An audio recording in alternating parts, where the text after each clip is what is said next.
Hello students, कैसे हैं आप सभी। आई होप आपकी पढ़ाई बहुत अच्छी चल रही होगी। मैं अमन वर्मा आप सभी का स्वागत करता हूं आज के इस नए धमाकेदार लेक्चर के अंदर। और आज हम क्लास 12th का चैप्टर नंबर 6 जिसका नाम है तत्वों के निष्कर्षण के सिद्धांत एवं प्रक्रम, या फिर इसको हम और क्या बोलते हैं, धातुक्रम।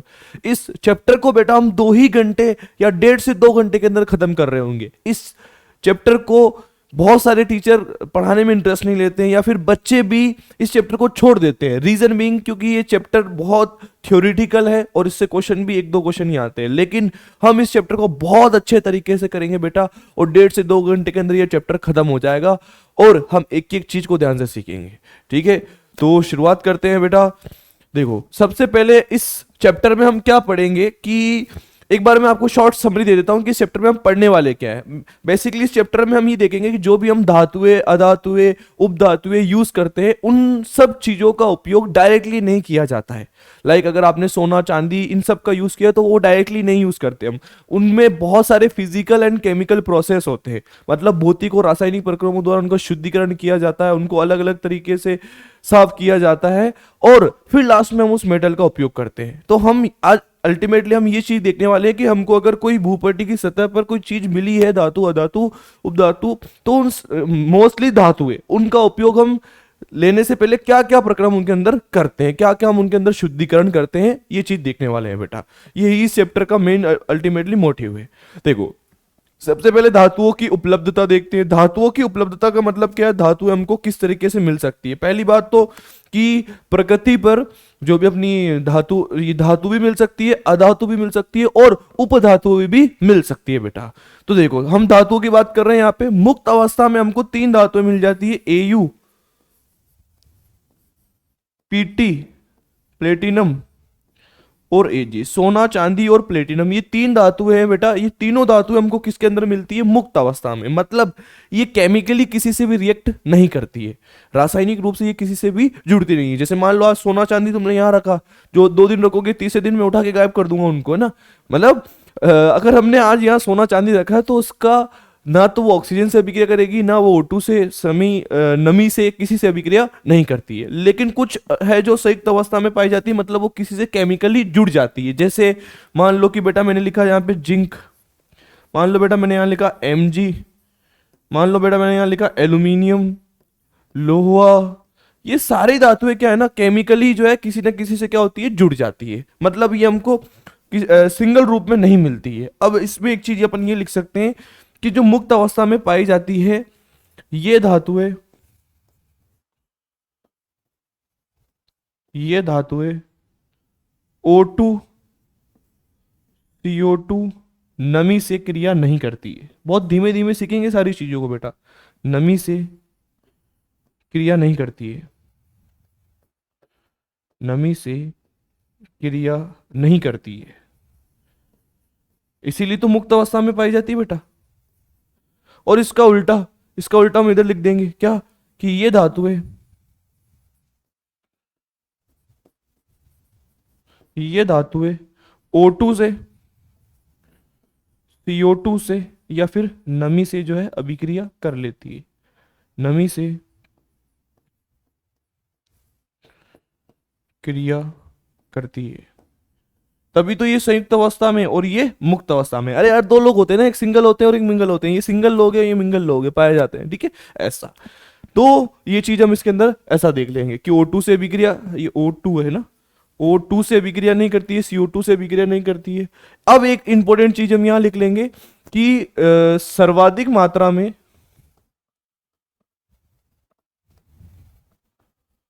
सर्वाधिक मात्रा में कौन सी धातु पाई जाती है बेटा, एल्यूमिनियम। एक क्वेश्चन आपका ऐसा बन सकता है इससे। मैं साथ साथ क्वेश्चन भी बताते जाऊंगा आपको कि आपके ये क्वेश्चन बन रखे हैं, और ऐसे ऐसे क्वेश्चन और बन सकते हैं इस चैप्टर से, क्योंकि इस चैप्टर से हमेशा मैक्सिमम छोटे ही क्वेश्चन आते हैं। ठीक है, तो देखो, सर्वाधिक मात्रा में हमको कौन सी धातु पाई जाती है बेटा, एल्यूमिनियम। सबसे ज्यादा मात्रा में एल्यूमिनियम धातु पाई जाती है, और ये मैंने आपको मुक्त अवस्था में कौन पाई जाती है, संयुक्त अवस्था में कौन पाई जाती है, ऐसा बता दिया है। अब देखो बेटा, अब क्या है, खनिज। खनिज क्या होते हैं? हम बहुत समय से पढ़कर आ चुके हैं कि भूपट्टी की सतह पर हमको जो भी धातुएं और उनके साथ में कुछ मिश्रण या कुछ भी अशुद्धि प्राप्त होती है, उन सब चीजों को हम क्या बोलते हैं बेटा? खनिज बोलते हैं। देख लो डेफिनेशन क्या है। प्रकृति में संयुक्त अवस्था में पाई जाने वाली धातुएं जिनमें कुछ यौगिक, रेत, कंकड़ या कोई अशुद्धियां मिश्रित हो तो उनको हम क्या बोलते हैं? खनिज बोलते हैं, राइट। अब देखो अयस्क क्या है? अयस्क का मतलब ऐसा है कि ऐसे खनिज जिनको हम आसानी से एवं लाभदायक प्राप्त कर सके, वो खनिज कहलाती है। मतलब कि जैसे जिनको निकालना हमारे लिए बेनिफिशियल है और इजी है। कहने का मतलब जैसे मान लो कि मेरे को बिजनेस करना है। अब मेरे को सोना चांदी मिल गया, मुझे पता चल गया भाई यहाँ सोना चांदी है, तो उसको निकालने के लिए एक तो मेरा जो है समय कम लगना चाहिए, दूसरी चीज वो मेरे लिए लाभदायक होनी चाहिए, और तीसरी चीज वो आसानी से प्राप्त होनी चाहिए। ऐसा नहीं कि मैंने 2 लाख के अंदर निकाला और 50,000 में बेच दिया, तब वो अयस्क थोड़ी होगा, तब वो खनिज ही कहलाएगा। बट ऐसा होना चाहिए कि मैंने 50,000 में खरीदा और 2 लाख में बेच दिया और बहुत आसान तरीके से काम कर दिया, तो वो क्या कहलाएंगे बेटा? अयस्क कहलाएंगे। देखो वे खनिज जिन्हें कम लागत, कम खर्चे में एवं आसानी से लाभदायक प्राप्त किया जा सकता है, अयस्क कहलाते हैं। ये चीज हमारी क्या है बेटा? अयस्क है। अब नोट देखो, सभी अयस्क खनिज नहीं है, लेकिन सभी खनिज अयस्क नहीं है, लेकिन सभी अयस्क खनिज है। मतलब क्या है? इसको ध्यान से समझना, कैसे समझाता हूं मैं ये। मान लो कि एक फादर है, उसके 4 बेटे हैं, 4 में से एक कमाने वाला है और 3 बेकार है, वेले हैं, कुछ नहीं करते हैं, ठीक है। तो जो एक है वो खनिज हो गया, जो एक है वो अयस्क हो गया, और जो तीनों है वो क्या होंगे बेटा? जो चारों है वो क्या हो गए? खनिज हो गए। मतलब बेटे तो चारों ही है, खनिज तो चारों ही है, लेकिन कमाने वाला एक ही है, अयस्क एक ही है। ऐसा तो सारे अयस्क खनिज नहीं होते, लेकिन सारे अयस्क खनिज होते हैं, लेकिन सभी खनिज अयस्क नहीं होते हैं। ऐसी बात हमको ध्यान रखनी है बेटा। यहां मैंने आपको ये चीज समझा दी। आगे देखो जरा नेक्स्ट। अब हम कुछ ये टेबल देख लेंगे बेटा। यहां से बहुत बार क्वेश्चन आया है और डायरेक्ट क्वेश्चन आया है यहां से, ठीक है। सीधा सीधा सूत्र पूछ लेंगे। अब ये सूत्र क्या है? देखो इधर अपन ने लिखी है कुछ धातु है, इधर इनके लिखे अयस्क, और इनके हम लिखेंगे सूत्र।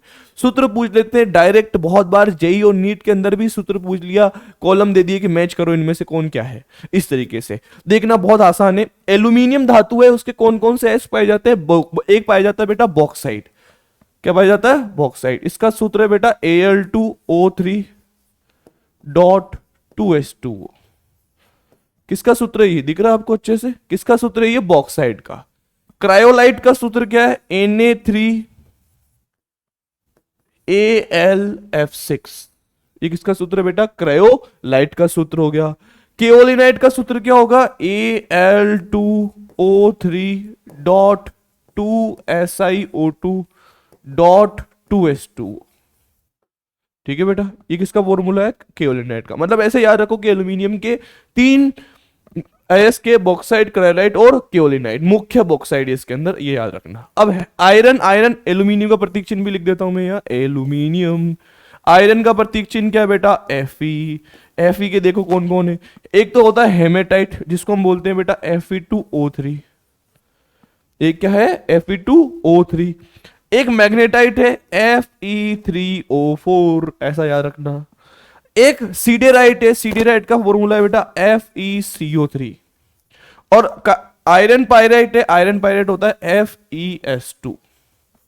क्या होता है? FeS2। ऐसा देखो, इसको ऐसे याद रख लेना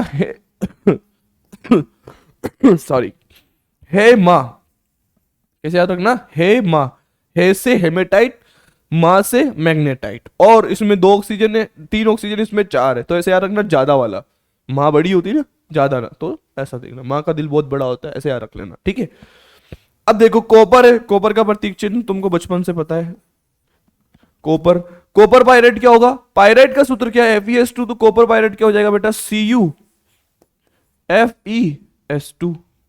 मेलेकाइट का सूत्र याद रखना पड़ेगा, आ रखा है बहुत बार ये, Cu2CO3.CuOH का होल ट्वाइस। ये याद रखना पड़ेगा बेटा आपको। किसका फॉर्मूला है ये? मेलेकाइट का। और मेलेकाइट का फॉर्मूला जो है ये 1 बार नहीं, 2 बार नहीं, 3 बार क्वेश्चन आ चुका है मेलेकाइट का, कि जो है ये आप बताओ। कॉपर ग्लास इसको बोलते हैं बेटा Cu2s, क्यूपराइट को बोलते हैं Cu2o। ये देखो फॉर्मूले में लिख रहा हूं, ये फॉर्मूले आपको याद करना बहुत जरूरी है, ठीक है। अब देखो जिंक ब्लेड है, जिंक का प्रतीक चिन्ह आपको बचपन से पता है, जब पैदा नहीं हुए तब से पता है मजाक कर रहा हूं ना बेटा, माफ करना मैं गुस्से में थोड़ा इधर उधर हो जाता हूं जिंक ब्लेड क्या है बेटा Zns। केलामाइन क्या होगा, केलामाइन होता है ZnCO3।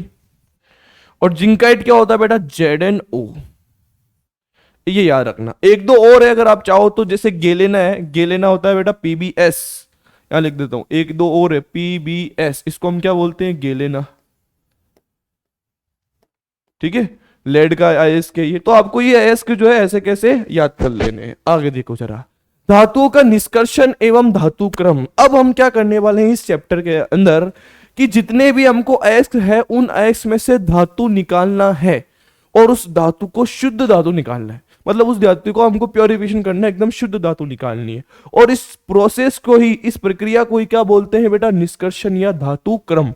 धातु अयस्क से धातु प्राप्त करने की विधि क्या कहलाती है धातु क्रम, या फिर क्या कहलाती है वो धातुओं का निष्कर्षण। अयस्क के जो भी हमको अयस्क मिले, इतने सारे अयस्क दिखाए मैंने अभी, उन अयस्क में से क्या करना है धातु को निकालना है और वो भी उसको क्या करना है हमको शुद्ध करना है। और ये पूरी प्रक्रिया क्या कहलाती है बेटा धातु क्रम, जो कि हमारे चैप्टर का नाम है।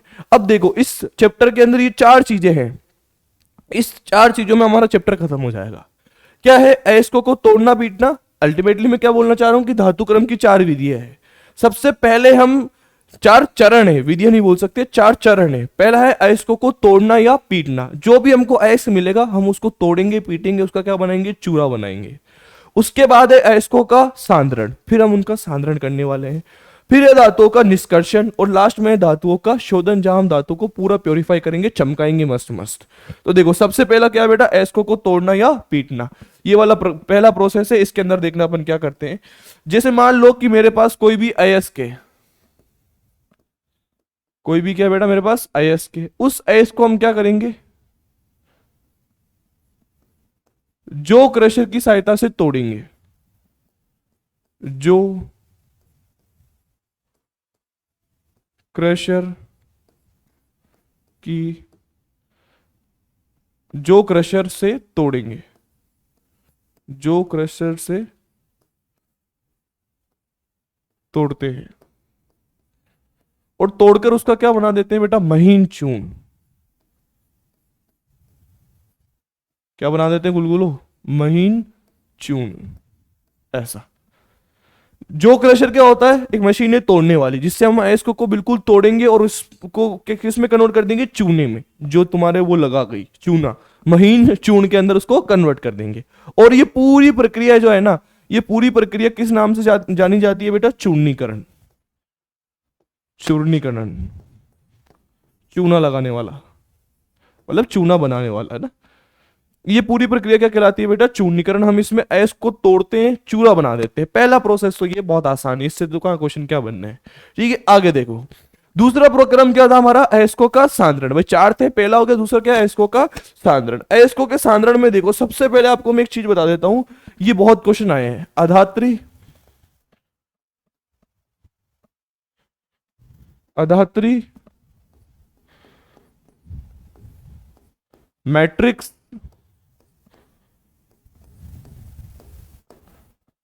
गेंग और अप अयस्क, ये बहुत क्वेश्चन आए हैं बेटा। अप अयस्क, चारों नाम एक ही है, अधात्री मैट्रिक्स गेंग और अप अयस्क, ये चारों नाम क्या है बेटा एक ही। इसका मतलब क्या है, जो भी अयस्क है ना हमारा, जो भी हमारा अयस्क है उस अयस्क में रेत, कंकड़, मिट्टी आदि की अशुद्धि होती है, आदि की अशुद्धि होती है,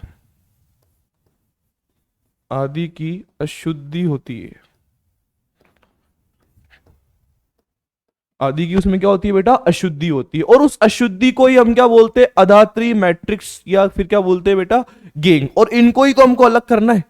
अब इसको सबसे पहले हम इसका सांद्रण करते हैं और उस ये अदात्री अब अयस्क में से इन चारों को, मतलब एक ही नाम है, इन चारों को अलग करने की प्रक्रिया क्या कहलाती है? अयस्कों का सांद्रण। सुन लेना मेरी बात को वापस ध्यान से।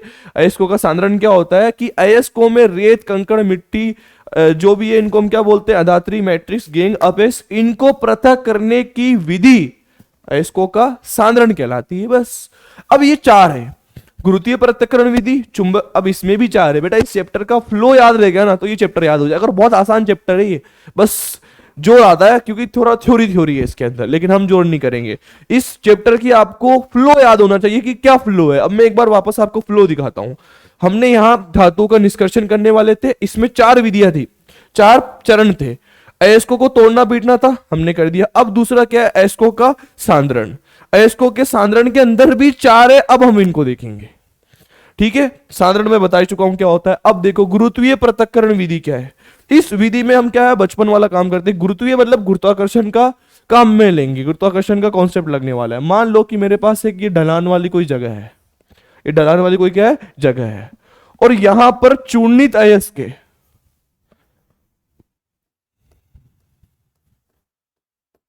यहां पर क्या बेटा? चूर्णित अयस्क है,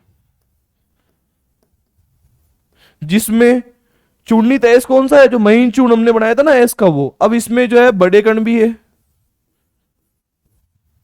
और ऐसे छोटे छोटे कण भी है। भाई ऐसा तो नहीं है ना कि सब बराबर टूटे होंगे, कुछ बड़े कण है और कुछ क्या है? छोटे कण है बेटा। ठीक है, छोटे कण भी है इसमें और बड़े कण भी है। अब हम यहां से क्या करेंगे? इसमें तेज जल का प्रवाह करेंगे। तेज, इधर से हम क्या कर रहे हैं? तेज जल का प्रवाह, तेज जल का प्रवाह। यहां से हम क्या करेंगे बेटा? तेज जल का प्रवाह करेंगे, बहुत स्पीड से पानी को बहाएंगे। अब होगा क्या? जैसे इस पानी के साथ बहेंगे तो जो हल्के कण है वो तो बह जाएंगे, और जो भारी कण है, जो अदात्री है, वो यहां जमा हो जाएगी। यहां क्या हो जाएंगे बेटा? जितने भी हमारे महीन चूर्ण के भारी कण है वो यहां जमा हो जाएंगे, ऐसे ऐसे। ये क्या है? हमारे भारी कण है, अधात्री बोल लो तुम इनको, भारी कण है ऐसा। लेकिन जो हल्के कण है, वो हल्के कण है, वो क्या हो जाएंगे? बह जाएंगे। बह गए हैं अश्कों में तेरे, ये ऐसे। ये हल्के कण क्या होंगे बेटा? बह जाएंगे ऐसे। हल्के कण क्या हो जाएंगे? बह जाएंगे।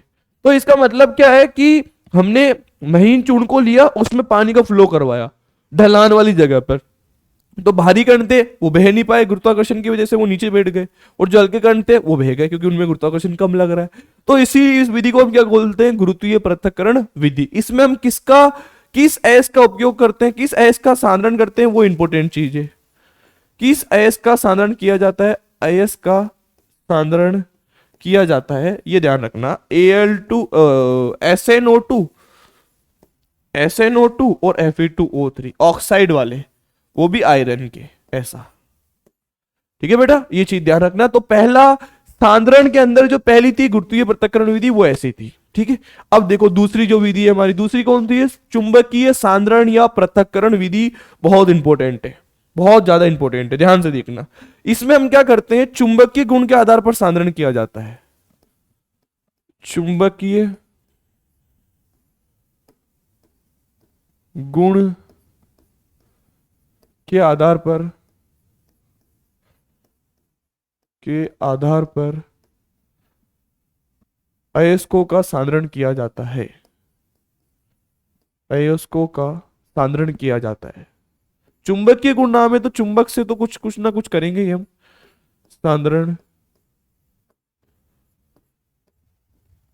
किया जाता है। ठीक है, राइटिंग अच्छी आ रही है ना मेरी? हाँ, थैंक यू बच्चों, राइटिंग बहुत अच्छी आ रही है। देखो अब इसमें हम जो है क्या करते हैं? अयस्कों का सांद्रण करते हैं किसके आधार पर? चुंबकीय गुण के आधार। चुंबकीय गुण क्या है? जो चुंबक से आकर्षित होंगे और जो चुंबक से प्रतिकर्षित होंगे या चुंबक से आकर्षित नहीं होंगे। सबसे पहले ये देखो कि इनमें किस अयस्कों का सांद्रण किया जाता है, ये भी पूछा जा सकता है। अयस्कों का सांद्रण कौन से? वो अयस्क है वही है जो उसमें लिखा था अपन ने, टिन वाले, और आयरन वाले Fe2O3। इन अयस्कों का इसके अंदर क्या किया जाता है बेटा, सांद्रण, क्योंकि ये चुंबक से आकर्षित प्रतिकर्षित वाला गेम दिखाएंगे। अब क्या करेंगे, ध्यान से देखना, बहुत ध्यान से देखना।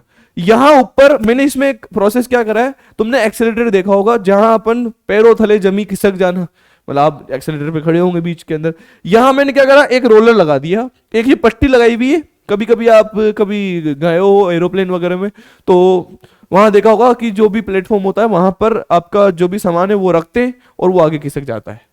ठीक है, तो ऐसा ही कुछ यहाँ पर एक पट्टा लगाया हुआ है कि अगर मैं यहाँ अगर कुछ रखूंगा तो वो आगे खिसक जाएगा, क्योंकि मैंने अंदर क्या लगाए हुए, रोलर, जो दो गोल गोल घूम रहे हैं ऐसे। अब मैं यहाँ पे डाल रहा हूं अपना महीन चूर्ण का अयस्क, महीन चूर्ण डाल रहा हूं मैं, किसका, अयस्क का। यहां लिख देता हूं पूरा, मैं यहां क्या डाल रहा हूं, मैं अयस्क का महीन चूर्ण, अयस्क का महीन चूर्ण डाल रहा हूं बेटा। दिख रहा है क्या ये आपको, बड़ा अच्छे से दिखना चाहिए, है ना। अयस्क का महीन चूर्ण डाल दिया यहां पर बहुत सारा। अब उससे होगा क्या, ये जैसे यहां गिरेंगे तो ये जो रोलर है वो रोलर इन महीन चूर्ण को क्या करेगा, आगे भेजेगा, ऐसे ऐसे आगे भेज देगा। अब यहां क्या कर दिया, यहां गेम लगा दिया, यहां लगा दिया चुंबक का रोलर, मैग्नेट लगा दी, चुंबक लगा दी। अब उससे क्या होगा, मैग्नेट लगाने से जैसे ही अपन चुंबक का रोलर लगा देंगे ना, तो जो चुंबक से आकर्षित होने वाले वो इसकी तरफ जाएंगे, और जो चुंबक से आकर्षित नहीं होंगे या प्रतिकर्षित होंगे वो इस तरफ चले जाएंगे। तो मतलब जो हमारी अयस्क था उसमें से चुंबकीय और अचुंबकीय अलग अलग हो गए, तो मतलब अधात्री क्या हुई, जो गेंद थी वो थोड़ी थोड़ी क्या हो गई, अलग अलग हो गई। ऐसा ध्यान से देखना, जैसे जो चुंबक से आकर्षित होने वाली है वो यहां आ जाएगी, और जो चुंबक से आकर्षित नहीं होनी है वो यहां आ जाएगी।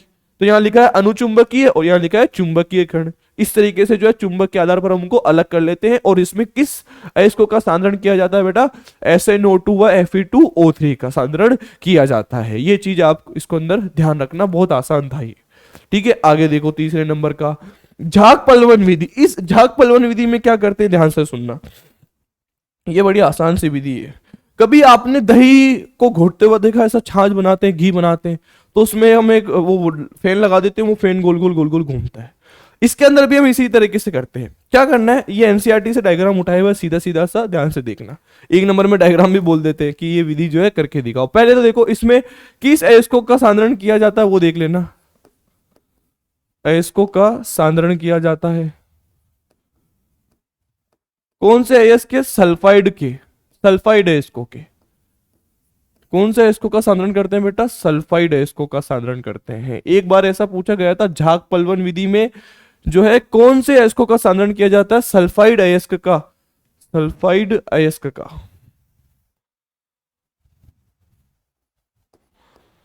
सल्फाइड अयस्क का सांद्रण करते हैं। सल्फाइड अयस्क कौन से हैं, जैसे मान लो बेटा मैं बोलूं ZnS, जिसका नाम क्या है, ZnS का नाम बोलो जल्दी से, क्या है, जिंक ब्लेड। मान लो मैंने बोल दिया PbS, जिसका नाम क्या है, गेलेना। ठीक है, या मान लो मैंने बोल दिया कोई भी सल्फाइड जिसमें आ रहा है Cu2S, कॉपर ग्लास। मान लो बोल दिया मैंने PbS, तो आएगा अपना Ag2S। इन लोगों का जो है हम सांद्रण करते हैं बेटा, Ag2S या AgS हो सकते हैं। अब इसमें करना क्या है, ध्यान से देखना। ये एक मशीन है, यहां हम जो है इसके अंदर एक ऐसा बना हुआ रहता है, उसके अंदर क्या करते हैं, जल, तीन लोगों को मिक्स करने, जल को, जो भी हमारा अयस्क है उसको, और एक चीड़ का तेल मिलाते हैं। इसमें क्या मिलाते हैं, चीड़ का तेल, चीड़ एक पेड़ होता है, और या फिर हम इसमें वसा अम्ल मिलाते हैं। क्यों मिलाते हैं बाद में बात करेंगे। इन तीन चार लोगों को इसके अंदर मिला दिया मैंने। अब होगा क्या कि जो चीड़ का तेल है, ये जो वसा अम्ल जो हम डाल रहे हैं, वो क्या करेंगे, झाग उत्पन्न करेंगे, और झाग उत्पन्न करेंगे तो क्या होगा, वो झाग ऊपर आ जाएंगे। और झाग ऊपर आने के साथ साथ इसके अंदर होता क्या है, यहां लिखता हूं मैं, इसमें होता क्या है कि जो हमारा अयस्क है, जो अयस्क है वो किससे मिल जाता है, तेल के साथ में, या मैं ऐसा बोल सकता हूं झाग के साथ में मिल जाता है, तेल के साथ में, या फिर क्या बोल रहा हूं मैं, झाग के साथ मिल जाएगा। और जो अदात्री है, अदात्री, मैट्रिक्स, गेंग, अपअयस्क, ये जो है जल के अंदर घुल जाती है ऐसा। तो इसमें जल मिलाया, अयस्क मिलाया, चीड़ का तेल या वसा का अम्ल मिलाया, तीन लोगों को मिलाया, और अब क्या करा, ऊपर लगा दिया मैंने ऐसे फैन। यहां एक फैन लगाया हुआ रहता है बेटा, मैं बना देता हूं एक बार। यहां क्या लगाया हुआ रहता है, फैन। ऐसा गोल गोल गोल गोल घूमता है वो फैन बहुत तेजी से घूमेगा तो झाग उत्पन्न होंगे, और झाग उत्पन्न होने से क्या होगा कि जो अयस्क है वो जो झाग के अंदर मिल जाएंगे, जो वो ऊपर आ गए, यहाँ पर ये जो है ये क्या मिल जाएंगे आपको, शुद्ध अयस्क, और इधर क्या है अपना झाग के ऊपर क्या आ जाएंगे, शुद्ध अयस्क आ जाएंगे। ऐसे मान लो ये झाग का बुलबुला है, अरे ना अमन सर कैसे जाओगे आप अगले घर, ऐसा मान लो ये आपका बुलबुला है, और यहाँ आपकी ये क्या आ जाएंगे बेटा, अयस्क आ जाएंगे इस झाग के ऊपर। ऐसे ये बुलबुला है झाग का, और ये क्या है बेटा, अयस्क है, ऐसा ऐसा हो जाएगा, इसमें वो ऊपर आ जाएंगे। और जो अदात्री है वो अदात्री का होगी नीचे बैठ जाएगी, अशुद्धियां जो है वो कहां बैठ जाएगी, नीचे बैठ जाएगी, ये देखो इस तरीके से। तो यहां हुआ क्या कि हमने तीन लोगों को मिक्स करा, कौन कौन, चीड़ का तेल, वसा का अम्ल या फिर वसा अम्ल, या फिर जो है इसमें जल, और एक क्या डाल दिया हमने इसमें अयस्क, जो हमारा मेन इंपोर्टेंट काम था वो डाल दिया, और डालकर हमने ऊपर से वायु फ्लो करवाई, वायु को भेजा और फैन चलाया। फैन चलाने से क्या हुआ, जो अयस्क थे वो तेल में भीग गए, और जो अदात्री थी वो जल में भीग गई। तो अदात्री तो बाहरी कण थे वो जो नीचे बैठ गए, और जो भी अशुद्धि थी वो झाग के साथ ऊपर तैर कर आ गई। अब हम उन झाग को सुखा लेंगे, छान लेंगे, और हमारी अदात्री और अयस्क जो है अलग अलग हो जाएंगे, ऐसा। अब हम इसमें ऐसा क्वेश्चन आ सकता है, इसमें संग्राही का उपयोग करते हैं, संग्राही जिसको कलेक्टर बोलते हैं, झाग की स्टेबिलिटी को बढ़ा देते हैं, ऐसा। अब एक चीज और, इसमें एक अवनमक का काम आएगा, अवनमक, जिसको हम क्या बोलते हैं, डिप्रेशर इंग्लिश में, अवनमक। अवनमक कौन है, जैसे मान लो NaCN हुआ, KCN हुआ, पोटेशियम साइनाइड हुआ, सोडियम साइनाइड हुआ, ये क्या है बेटा आपके अवनमक है। और इन अवनमक का हम जो है क्यों उपयोग करते हैं, ऐसा क्वेश्चन आ सकता है कि अवनमक का उपयोग क्यों किया जाता है। अवनमक का उपयोग बेटा इसलिए करते हैं क्योंकि जैसे मान लो दो लोगों को, दो सल्फाइड अयस्कों को पृथक करने में, दो सल्फाइड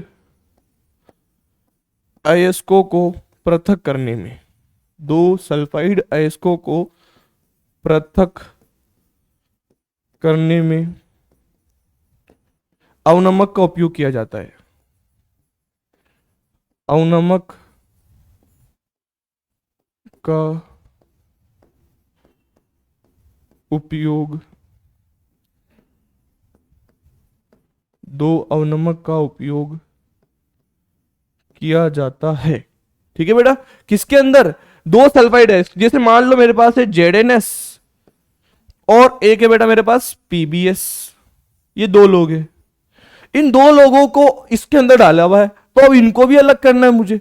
तो अगर मान लो मैंने दोनों डाल दी तो ये यहां पर आ गया, ये यहां पर आ गया, इनको भी तो अलग करना पड़ेगा। तो उनको अलग करने के लिए हम किसका उपयोग करते हैं बेटा, अवनमक का। और वो अवनमक क्या करते हैं, वो किसी एक के साथ अभिक्रिया कर लेगा। अब अवनमक इसके साथ अभिक्रिया कर लेता है और इसके साथ अभिक्रिया कर लेगा, तो ये अलग और वो अलग, इसलिए हम जो अवनमक का उपयोग करते हैं। कौन है वो, NaCN या फिर KCN, ऐसा ध्यान रखना। या फिर मैं इसको एक एग्जाम्पल से ऐसे आपको समझा सकता हूं कि मान लो एक ही सीट है और उस पे दो लोग हैं, कौन बैठने वाला है, दो, मतलब एक राजा बनने वाला है और दो लोग हैं। तो अब क्या होगा, राजा तो एक ही बन सकता है। तो कुछ लोग जाएंगे और दो लोगों में से एक को डीमोटिवेट कर देंगे कि भाई तू नहीं बन पाएगा, तेरे से नहीं होगा, कुछ भी करके उसको डीमोटिवेट कर देंगे, तो वो पीछे हट जाएगा। तो बचा कौन, एक, और वो जाकर सीट पर बैठ जाएगा। जैसे यहां दो लोग हैं, इन दो में से किसी एक को कोई डीमोटिवेट कर दे तो एक पीछे हो जाएगा, एक अलग हो जाएगा, तो बचेगा कौन, एक। तो अवनमक वो कार्य करता है, अवनमक जाकर ZnS से अभिक्रिया कर लेता है, तो ये अलग हो जाएगा, और PbS बचेगा, ये जो है इसके अंदर फिर अलग हो जाएगा। तो अवनमक का उपयोग जो है दो सल्फाइड अयस्कों को पृथक करने में किया जाता है। संग्राही क्या होते हैं बेटा, इनके अंदर चीड़, तेल, वसा का अम्ल जो मिलाते हैं वो इसकी स्टेबिलिटी को बढ़ाते हैं, उसको झाग कारक या फलवन कारक भी बोलते हैं। ऐसा आप इस विधि के अंदर ध्यान रखना, बहुत अच्छे से डिस्क्राइब कराया मैंने। आगे देखो, आगे है बेटा निक्षालन। निक्षालन क्या होता है, अब ध्यान से देखना मेरी बात को, इधर आओ वापस। हम कहा क्या पढ़ रहे थे, हम ये पढ़ रहे थे अयस्कों का सांद्रण कर रहे थे, और उस अयस्कों के सांद्रण में हमने ये तीन काम कर दिए, ये तीन पढ़ ली बेटा। ये जो तीनों है ना, ये भौतिक प्रक्रम है। ये जो तीनों है ना, ये क्या है बेटा, भौतिक प्रक्रम है, ठीक है। ये तीनों क्या है बेटा, भौतिक प्रक्रम है। और ये वाला जो है ये रासायनिक प्रक्रम है। ये क्या है बेटा, रासायनिक प्रक्रम है, केमिकल प्रोसेस है। तो मतलब ये भौतिक प्रक्रम का मतलब हमने इसमें तोड़ा पीटा, कुछ केमिकल काम नहीं करा है। लेकिन अब जो हम पढ़ेंगे निक्षालन वाला, इसमें हम केमिकल वाला काम करेंगे। केमिकल वाला काम करने का मतलब क्या है बेटा, ध्यान से देखना। अब हम इसमें केमिकल रिएक्शंस देखेंगे, मतलब इतने, ऐसा समझ लो कि ये बहुत पुरानी बातें कर रहे थे जहां लोगों को साइंस के बारे में पता नहीं था। जैसे जैसे लोग बढ़ते गए, लोगों को साइंस के बारे में पता चलता गया, तो साइंस डेवलप होती गई, तो लोगों में दिमाग आता गया, और फिर वो केमिकल जो है, केमिकल यूज करके केमिकल रिएक्शन करवा रहे, और उसके द्वारा अयस्क में से जो भी अशुद्धि है उसको हटा रहे और धातु को प्राप्त कर रहे हैं, ऐसा। अब ध्यान से देखो, निक्षालन क्या होता है। सबसे पहले हमने ये देख लिया रासायनिक प्रक्रिया में ये अयस्कों के सांद्रण की। इसके अंदर क्या है, बॉक्साइट से एल्यूमिना का निक्षालन, या फिर क्या है, बेयर विधि। बहुत इंपॉर्टेंट है ये बेयर विधि, सीधा नाम से आएगा। देखो बेयर विधि में क्या करते हैं हम, कि ये जो बेयर विधि है ना, इसके अंदर करते किसका निक्षालन है हम बेटा, बॉक्साइड का। किसका करते हैं, बॉक्साइड का। अब बॉक्साइड कौन है, बॉक्साइड का सूत्र देखो, Al2O3 डॉट 2H2। ये क्या है बेटा, बॉक्साइट। इससे हमको बनाना क्या है, एलुमिना। एलुमिना बनाना है, मतलब क्या बनाना है, Al2O3 ये बनाना है। और इस विधि को ही हम क्या बोलते हैं, बेयर विधि। अब कुछ बोलेंगे सर आप इसको सीधा गर्म कर दो H2 बाहर निकल जाएगा, मान लिया। लेकिन इसमें जो अशुद्धि है, इसमें अशुद्धि किसकी है, ध्यान से सुनना। इसमें ना दो तीन लोगों की अशुद्धि है। जैसे एक तो इसमें SnO2 की अशुद्धि है, और एक इसमें Fe2O3 की अशुद्धि है, और एक इसमें TiO2 की अशुद्धि है। ये तीन लोगों की अशुद्धि है। अब खास बात क्या है इसके अंदर, कि ये जो तीनों हैं ये अघुलनशील है। ये क्या है बेटा, अघुलनशील। ये तीनों क्या है बेटा, अघुलनशील है। लेकिन इसमें जो Al2O3 है, जो अयस्क कौन सा हमारा, जो हमारा अयस्क कौन सा है बताओ, एल्यूमिनियम का है, एल्यूमिना है, Al2O3।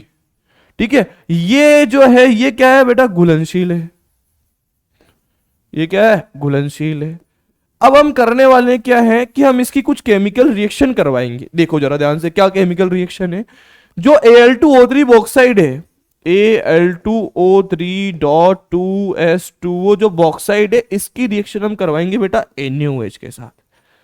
किससे करवाएंगे, NaOH के साथ। और अभी इसमें अशुद्धि है, और वो कौन सी अशुद्धि है, ये। अब NaOH के साथ करवाने से होगा क्या, कि NaOH में ये तीनों लोग तो क्या है, अघुलनशील है, और ये क्या है, घुलनशील है। तो ये दोनों आपस में रिएक्ट कर लेंगे, और ये रिएक्ट करके क्या बना देंगे, ध्यान से देखना, एल्यूमिना है और NaOH है, इन दोनों की अभिक्रिया करवाएंगे तो क्या बन जाएगा, NaAlO2। और बाहर क्या, इसको क्या बोल देंगे, दो बाहर निकल गए मान लो, और मैंने इसको भी क्या ले लिया, दो ले लिया। और बाहर क्या निकल जाएंगे यहां से हमारे H2O। इसका नाम क्या हो जाएगा, इसका नाम क्या था पहले तो ये बताओ। इसका नाम था बेटा बॉक्साइट। इसका नाम क्या था, बॉक्साइट। इसका सोडियम हाइड्रोक्साइड नाम है, इसको बोलते हैं सोडियम एल्यूमिनेट। इसका नाम क्या है बेटा, सोडियम एल्यूमिनेट। सोडियम एल्यूमिनेट, ठीक है बेटा, इसका नाम क्या हो गया, सोडियम एल्यूमिनेट। और बाहर क्या निकल जाएगा हमारा H2O। चेक कर लो अगर तुम्हें ऐसा रिएक्शन बैलेंस हो गई तो। वैसे रिएक्शन बैलेंस नहीं हो तो भी हमारा काम बन जाता है, फिर भी देख लो। दो एल्यूमिनियम है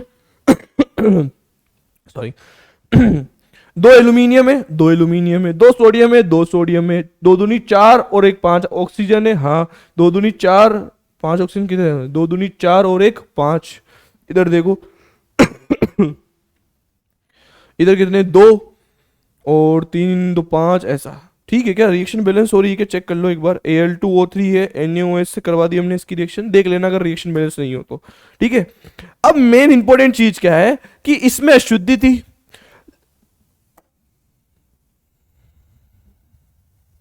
कहां गया, हुआ क्या, ये क्या हुआ है,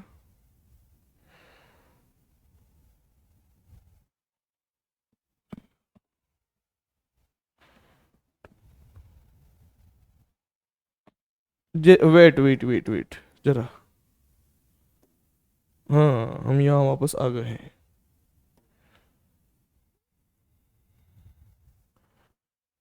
ठीक है, इधर देखो, ये जो बॉक्साइड था ना बेटा, इसमें कुछ अशुद्धियां थी।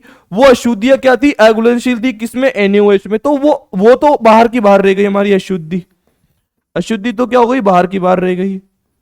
और जो भी हमारा बॉक्साइड था उसमें से एल्यूमिनियम ने रिएक्ट कर लिया किसके साथ में, NaOH के साथ में, और क्या बना दिया, सोडियम एल्यूमिनेट। क्या बनाया बेटा, सोडियम एल्यूमिनेट। अब इस सोडियम एल्यूमिनेट की रिएक्शन करवानी है आपको।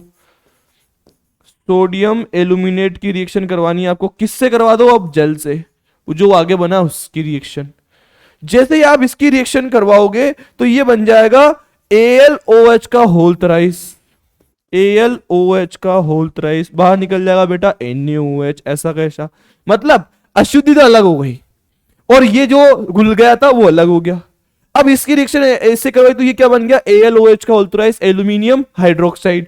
इस एल्यूमिनियम हाइड्रोक्साइड को हमने गर्म करा, इस एल्यूमिनियम हाइड्रोक्साइड को हमने गर्म करा और इस गर्म करने को हम निस्तापन भी बोल सकते हैं। अब ये निस्तापन क्या होता है अभी आगे आएगा, 2-5 मिनट के लिए रुको जरा, सब्र करो। ये निस्तापन करा, निस्तापन करने से होगा क्या, ये बन जाएगा बेटा Al2O3। रिएक्शन बैलेंस नहीं होगी तो आप समझ जाना, कोई दिक्कत नहीं है। Al2O3 कैसे, देखो ना यार, एक एल्यूमिनियम है, कितने OH इसके पास, 3 है, 1 2 3, मान लो कि इसका स्ट्रक्चर ऐसा है, बोलो यार क्या है, Al2O3 ऐसा है। अब यहां से क्या बाहर निकाल दो तुम, H2O एक, ठीक है।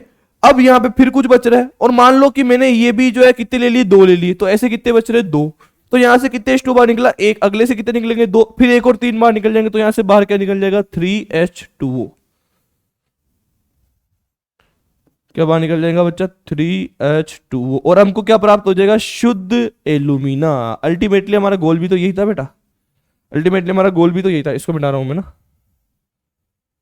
अल्टीमेटली हमारा गोल यही था, बॉक्साइड से एल्यूमिना प्राप्त करना था। ये बॉक्साइड से एल्यूमिना प्राप्त करा, इसमें कुछ अशुद्धियां थी, वो अघुलनशील होती है, जो अयस्क के वो कैसे है, घुलनशील है। तो NaOH के साथ रिएक्ट करवाई तो अशुद्धि तो घुली नहीं, लेकिन एल्यूमिना घुल गया, फिर उस एल्यूमिना की अभिक्रिया करवाई जल से, तो श्वेत अवक्षेप AlOH का उल्टा मिल गया और उसको गर्म कर दिया, तो निस्तापन, मतलब गर्म करना एक तरह से, इसको क्या बोलते हैं, निस्तापन। और लास्ट में हमको क्या मिल गया बेटा, एल्यूमिना मिल गया। बस बताओ, कुछ खास बात है कि इस बीयर विधि के अंदर, बहुत इंपॉर्टेंट थी ये, आती है बहुत बार क्वेश्चन में। आगे देखो, चांदी व सोने के अयस्क का निक्षालन। अब क्या करने वाले हम, सोने और चांदी का निक्षालन करने वाले। लेकिन अब कुछ बच्चे बोलेंगे कि सर सोना और चांदी ये तो जो है घुलते ही नहीं है, मतलब ये तो मुक्त अवस्था में पाए जाते हैं, तो फिर आप इसका क्यों कर रहे हो सांद्रण, क्योंकि आपने अभी अभी थोड़ी देर पहले बोला है कि जो है मुक्त अवस्था में पाई जाती है। बेटा मुक्त अवस्था में पाए जाने का मतलब क्या है कि ये केमिकली किसी से रिएक्ट नहीं कर रही है, बट फिजिकली तो इसमें कुछ मिट्टी, कंकड़, रेत, फिजिकली तो कुछ हो सकते हैं ना। केमिकल रिएक्शन नहीं कर रहे हैं मान लिया, लेकिन कुछ फिजिकली तो रिएक्ट कर रहे होंगे ना, ये O2 CO2 से नहीं कर रहे, लेकिन रेत, कंकड़, मिट्टी के साथ तो होंगे ना, उनको अलग करना है। अब देखो जरा ध्यान से, क्या है, मान लो कि मेरे पास में यहाँ कोई मेटल है, मेटल है, उसकी रिएक्शन अपन करवाएंगे साइनाइड से, पोटेशियम साइनाइड हो सकता है, सोडियम साइनाइड हो सकता है, और उसकी रिएक्शन करवाएंगे H2O से, और उसकी रिएक्शन करवाएंगे बेटा O2 से, ऐसा। तब ये क्या बनेगा, ध्यान से देखना। मेटल कौन कौन सी है यहां पर बेटा, मेटल हो सकती है सोना, और मेटल कौन सी हो सकती है बेटा, चांदी। सोना चांदी कोई सी भी एक मेटल हो सकती है। अब जैसे ही आप इसकी रिएक्शन करवाओगे तो ये बन जाएगा मेटल CN साइनाइड का होल ट्वाइस, और बाहर निकल जाएंगे OH माइनस। रिएक्शन बिल्कुल बैलेंस नहीं है, आप चाहो तो बैलेंस कर लेना, मैं बैलेंस करने में क्या टाइम वेस्ट करूं यार। इसको हम बोलते हैं संकुल यौगिक, इसको हम क्या बोलते हैं, संकुल यौगिक, ठीक है। इसको हम क्या बोलते हैं बेटा, संकुल यौगिक बोलते हैं। अब ये संकुल यौगिक क्या होते हैं, आपने 9वें चैप्टर के अंदर भी सीखा होगा कि इसमें ये लिगेंड है और ये केंद्रीय धातु परमाणु, और इस पे माइनस चार्ज आ जाएगा, ठीक है। अभी ये जो M था ना, ये क्या था, अशुद्ध था, क्या था, अशुद्ध। इसमें कुछ अशुद्धियां मिली हुई है अधात्री की। अब जो संकुल यौगिक बना है उसको उठाओ, मेटल CN का होल ट्वाइस, और इस पर क्या चार्ज है, माइनस। अब इसकी रिएक्शन किससे करवा दो, जिंक से। जिंक से क्यों करवाई, यहां पर दोनों कौन है, AU और AG है, AU और AG है। Zn की क्रियाशीलता AU से भी ज्यादा है और AG से भी ज्यादा है, तो ये इसको क्या कर देगा, प्रतिस्थापित कर देगा इस तरीके से। इसको क्या कर देगा, ये प्रतिस्थापित। मान लो कि मैंने इसके 2 मॉलिक्यूल ले ली, कितने मॉलिक्यूल ले लिए मैंने, इसके 2 मॉलिक्यूल ले लिए। अब जैसे ही मैं इसकी रिएक्शन करवाऊंगा तो ये होगा क्या कि ये Zn प्रतिस्थापित हो जाएगा, तो यहां क्या जाएगा, Zn CN का होल ट्वाइस, Zn CN का होल 4, और बाहर क्या निकल जाएगी, मेटल। कितनी मेटल बाहर निकल जाएगी, 2। और जो इस बार जो मेटल होगी वो कैसी होगी, शुद्ध होगी, और यहां कितना चार्ज आ जाएगा, -2। रीजन क्या है, Zn-2 ऑक्सीडेशन नंबर शो करता है, 8वें चैप्टर में सीखा होगा आपने इसको। अब देखो सर ये सब रिएक्शन कर ली, मान लिया कि ये हमको समझ भी आ गया, लेकिन हुआ क्या इसमें, ये जो मेटल अशुद्धि थी इसमें, वो इस संकुल यौगिक में आ गई। उस संकुल यौगिक का केंद्रीय धातु परमाणु हमने निकाल लिया, उसकी जगह हमने क्या भेज दिया, जिंक भेज दिया, क्योंकि जिंक की क्रियाशीलता ज्यादा है, क्रियाशीलता सक्रियशीलता श्रेणी में ऊपर आता है। बोलो यार, तो यहाँ Zn आ गया, प्रतिस्थापित हो गया, और बाहर क्या निकल गई, हमारी शुद्ध धातु प्राप्त हो गई हमको। इस तरीके से ऐसा क्वेश्चन आ सकता है, सोने एवं चांदी के अयस्क का जब निक्षालन किया जाता है तो उसमें Zn का क्या कार्य है, Zn प्रतिस्थापित का कार्य कर रहा है, Zn प्रतिस्थापित कर देता है। ओके बच्चों, तुमको समझ तो आ रहा है ना। देखो ये चैप्टर ही ऐसा है, आप थैंक यू बोलो मुझे कि मैं आपको ये चैप्टर पढ़ा रहा हूँ, क्योंकि वरना टीचर से लोग चैप्टर छुड़ा देते हैं, खुद पढ़ो, नोट्स दे देंगे, इंपॉर्टेंट क्वेश्चन दे देंगे कि आप ये करो, लेकिन अपन ऐसा नहीं कर रहे हैं, क्योंकि चैप्टर ही थोड़ा सा इस टाइप का है, थ्योरी है इसके अंदर, है ना। आगे आओ बच्चों, अब हम सांद्रित अयस्कों का क्या करेंगे, निष्कर्षण करेंगे। सांद्रित अयस्कों का निष्कर्षण, वापस फ्लो पे आओ, क्योंकि चैप्टर का फ्लो बनना बहुत जरूरी है। देखो जरा ध्यान से, हमारा धातु क्रम का निष्कर्षण वाला जो प्रोसेस था, ये 4 में कंप्लीट हो रहा था। पहला हमने करा अयस्कों को तोड़ लिया, पीट लिया जो क्रशर की सहायता से, फिर हमने करा अयस्कों का सांद्रण, मतलब अयस्कों में अधातु ये थी उनको अलग करा था। 4 प्रोसेस से इसके अंदर भी वो चारों कर ली। अब हम क्या करेंगे, धातुओं का निष्कर्षण। अब आओ जरा ध्यान से, धातुओं का निष्कर्षण में क्या है, ध्यान से देखना। दो पॉइंट हमारे पूरे हो गए हैं। धातुओं का निष्कर्षण, ध्यान देखो, धातु सांद्रित अयस्कों का निष्कर्षण करना है, मतलब जो भी हमारे पास में जितनी भी धातुएं बनी है उन सभी धातुओं का हम क्या करने वाले हैं, निष्कर्षण। ये निष्कर्षण कैसे होता है, 2 प्रक्रम है इसके, ये भी 2 प्रोसेस में होगा। इस चैप्टर में प्रोसेस है, तो वो जानना जरूरी है। पहला है सांद्रित अयस्कों को धातु ऑक्साइड में परिवर्तित करना। जितने भी हमारे पास में सांद्रित अयस्क है, जो भी हमने सांद्रण करा, दूसरा वाला प्रोसेस था, उससे हमको क्या प्राप्त करना है बेटा, धातु ऑक्साइड। आओ इधर, सांद्रित अयस्क को धातु ऑक्साइड में परिवर्तित करना है। ये भी 2 है, निस्तापन है और क्या है बेटा, भर्जन है। निस्तापन है और क्या है, भर्जन है। निस्तापन क्या होता है, बहुत इंपॉर्टेंट है, यहां से क्वेश्चन जरूर आया है। निस्तापन क्या होता है, इसमें अयस्क को बिना O2 के बिना O2 के साथ गर्म करते हैं, बिना O2 के साथ गर्म करते हैं। किसमें, निस्तापन में। भर्जन में क्या होता है बेटा, इसमें अयस्क को ऑक्सीजन के साथ गर्म करते हैं, ऑक्सीजन के साथ गर्म करते हैं। अंतर पूछ ले तो तुम ये लिख देना बेटा, ऑक्सीजन के साथ गर्म करते हैं, ऐसा। और ये दोनों काम किस में होते हैं, परावर्तनी भट्टी में, जो कि ये रही आपकी ऐसी दिखती है, ये परावर्तनी भट्टी। ये क्या है बेटा, परावर्तनी भट्टी है।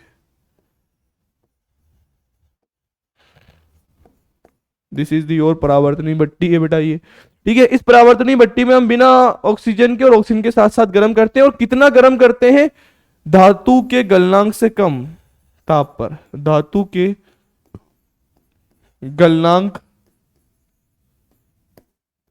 से कम ताप पर गर्म करते हैं। अल्टीमेटली हम क्या करना चाह रहे हैं बच्चों, हम करना चाह रहे हैं कि जो भी हमारा अयस्कों का सांद्रण करा, उसके बाद में जो भी बचा हुआ मटेरियल है, पदार्थ है, उसको हम परावर्तनी भट्टी में डालेंगे। एक बार हम उसमें बिना ऑक्सीजन के गर्म करेंगे और एक बार ऑक्सीजन के साथ गर्म करेंगे। जिससे होगा क्या, और कितना गर्म करना है, परावर्तनी भट्टी में कितना गर्म करना है, उसके गलनांक से नीचे, क्योंकि हमको धातु को मेल्ट नहीं करवाना है, उसको पिघालना नहीं है, पिघलनी नहीं चाहिए, उससे जस्ट नीचे वाली धातु तक हम उसको क्या करेंगे बेटा, गर्म करेंगे। फिर जो भी हमारा पदार्थ बनेगा फिर हम उसको आगे देखेंगे, ठीक है। देखो जरा, अब ये जो हम निस्तापन कर रहे हैं ना, इसके एग्जांपल देखो। जैसे मान लो कि मैंने लिखा ZnCO3, मान लो कि मैंने लिखा बेटा क्या, ZnCO3। इसको आप गर्म करो, कितना गर्म करोगे, पहली बात तो किस में गर्म करोगे, परावर्तनी भट्टी में। किसके साथ, बिना ऑक्सीजन के साथ। कितना गर्म करोगे, इसके गलनांक से नीचे के तापमान पर। तो क्या बनेगा देखो, ऑक्साइड में परिवर्तित करना है तो ये क्या बना देगा बेटा, ZnO, और बाहर क्या निकाल देंगे बेटा, CO2। ऐसे मान लो कि मैंने लिखा CaCO3 कैल्शियम कार्बोनेट, तो क्या बन जाएगा बेटा, CaO, बाहर क्या निकल जाएगी बेटा, CO2 बाहर निकल जाएगी। ये इसका एग्जाम्पल हो गया किसका, धातु ऑक्साइड में परिवर्तित करने वाला है, निस्तापन वाला प्रोसेस है ये। बोलो यार कौन सा प्रोसेस है ये, निस्तापन वाला प्रोसेस है। अगर मान लो मैंने यहां लिखा होता Fe2O3.H2O, पहला एग्जाम्पल ये हो गया, सेकेंड एग्जाम्पल निस्तापन का, थर्ड एग्जाम्पल, ये एग्जाम्पल याद कर लेने बस एक दो। मान लो मैंने लिखा Fe2O3.3H2O, इसको गर्म करोगे, इसको गर्म करोगे तो क्या बन जाएगा, जल अलग हो जाएगा और क्या बन जाएगा, Fe2O3, बाहर क्या निकल जाएंगे, 3 जल के मॉलिक्यूल बाहर निकल जाएंगे। मतलब हमको करना क्या, धातु ऑक्साइड में परिवर्तित करना है, जो कि हमने इस तरीके से इसको कर दिया बच्चों। अब भर्जन देखो, भर्जन में क्या करते हैं, इसमें अयस्क को O2 के साथ गर्म करते हैं, अयस्क को O2 के साथ गर्म करते हैं, ठीक है बेटा। O2 के साथ गर्म करना है, कितना गर्म करना है, धातु के गलनांक से नीचे के ताप पर, धातु को पिघालना नहीं। किसमें गर्म करना है, परावर्तनी भट्टी के अंदर गर्म करना है।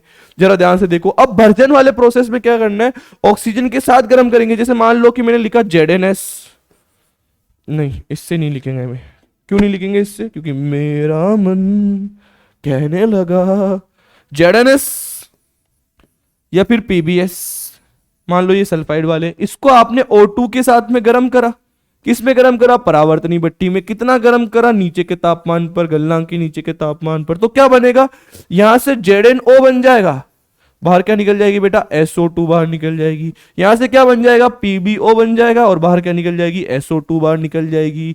ये इसके एक दो एग्जाम्पल बता दिए मैंने, किसके हैं ये, निस्तापन के एग्जाम्पल है।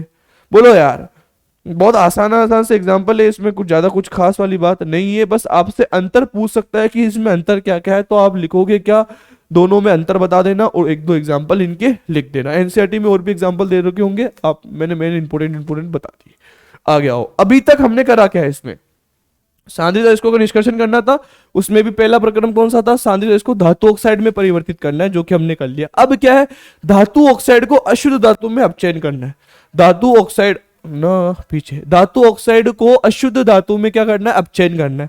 हमको उसका अपचयन करना है और अपचयन करने के लिए हम किसका उपयोग करते हैं बेटा, प्रगलन विधि का। पहला कौन सा हमारा इसमें, प्रगलन विधि है। प्रगलन विधि में क्या है, जो भी हमारा, जैसे मान लो ZnO बना था, क्या कौन बना था, ZnO, या मान लो कौन बना था, PbO बना था। इसकी रिएक्शन बस कार्बन से करवा दो, अपचयन करना है ना इसका, तो क्या बन जाएगा, Zn, बाहर क्या निकल जाएगा, CO। इसकी रिएक्शन आप कार्बन से करवा दो तो क्या बन जाएगा, Pb प्लस क्या बन जाएगा, CO। अब मुझे एक बात बताओ, यहां से यहां जाने में हुआ क्या है, यहां से यहां जाने में हुआ क्या है, Zn से ऑक्सीजन निकल गए, और ऑक्सीजन को निकलने को क्या बोलते हो आप, ऑक्सीजन का निष्कासन क्या कहलाता है, अपचयन। कार्बन का ऑक्सीकरण हो गया। इस तरीके से इसको हटा दूं मैं, ऐसा। मान लो कि अगर मैं आपके सामने एक दो एग्जांपल और लिखना चाहूं इसके, कि ZnO हो गया, PO हो गया, ये प्रगलन विधि द्वारा हम इसका जो है क्या कर लेते हैं, CuO ले लेते, क्या ले लेते, CuO ले लेते, तो कार्बन के साथ अपचयन करवा दो, क्या बन जाएगा, Cu प्लस CO। ऐसा आप ऐसा भी कर सकते हो कि यहां ZnO की अभिक्रिया जो है CO2 से भी करवा सकते हो, सॉरी CO से भी करवा सकते हो, कार्बन मोनोऑक्साइड से। तब क्या होगा, Zn बन जाएगा, बाहर क्या निकल जाएगी, CO2 बन जाएगी। मान लो आपने PbO की रिएक्शन CO2 से करवा दी, CO से करवा दी, तो क्या बन जाएगा, Pb प्लस बाहर क्या निकल जाएगी बेटा, CO2 बन जाएगी। अल्टीमेटली हम इसमें अपचयन कर रहे हैं जो भी हमारा धातु ऑक्साइड बना था। अरे बेटा इधर देखो, तुम क्या है ना थोड़े से हेवी हो जाते हो। इधर देखो, हमने अयस्कों का निष्कर्षण सांद्रण कर दिया था, अब निष्कर्षण करना है। निष्कर्षण में भी दो प्रोसेस है, पहला धातु ऑक्साइड में परिवर्तित करो और दूसरा क्या है, अशुद्ध धातु में अपचयन करो, तब ये वाला प्रोसेस खत्म हो जाएगा। तो हमने जो है उसको धातु ऑक्साइड में परिवर्तित कर दिया दो विधियों से। फिर उसके बाद में हमने इसका क्या कर दिया बेटा, अपचयन कर दिया। कार्बन से कर सकते हो या CO से कर सकते हो। यहां पर ये सब के सब नहीं, ऐसा तो बहुत गंदा लगेगा। ये सब कार्बन, ये कार्बन कार्बन CO ये किसका कार्य कर रहे हैं, अपचय का, क्योंकि अगले का क्या कर रहे हैं, अपचय, और खुद का क्या कर रहे हैं बेटा, ऑक्सीकरण कर रहे हैं। इस तरीके से जो है हम इनका ये प्रोसेस कर देते हैं। अब आगे देखो जरा, अब क्या करना है, भर्जन और निस्तापन के बाद कुछ अगलनीय अशुद्धियां अयस्क में रह जाती है। हम भर्जन और निस्तापन के साथ में गर्म करते हैं उनको, तो कुछ अगलनीय जो गलती नहीं है वो अशुद्धियां रह जाती है।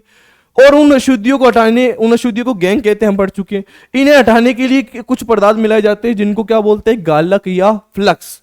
और ये गालक या फ्लक्स जो है दो प्रकार के हो सकते हैं, जैसा एक हो सकता है अम्लीय गालक, ये क्वेश्चन आ रखा है बेटा, एक क्वेश्चन ही आ रखा है अम्लीय गालक, और एक आ रखा है बेटा हमारे पास क्षारीय गालक। बोला ऐसा आया क्वेश्चन कि अम्लीय गालक किसे कहते हैं और अम्लीय गालक और क्षारक गालक के उदाहरण दो, ऐसा क्वेश्चन आया था बेटा। देखो गालक क्या है, हमने भर्जन और निस्तापन करा था, यस सर। उसके अंदर कुछ ऐसी अशुद्धियां जो गली नहीं, अगलनीय अशुद्धियां थी, तो वो अगलनीय अशुद्धियां रह गई, उनको हटाना है।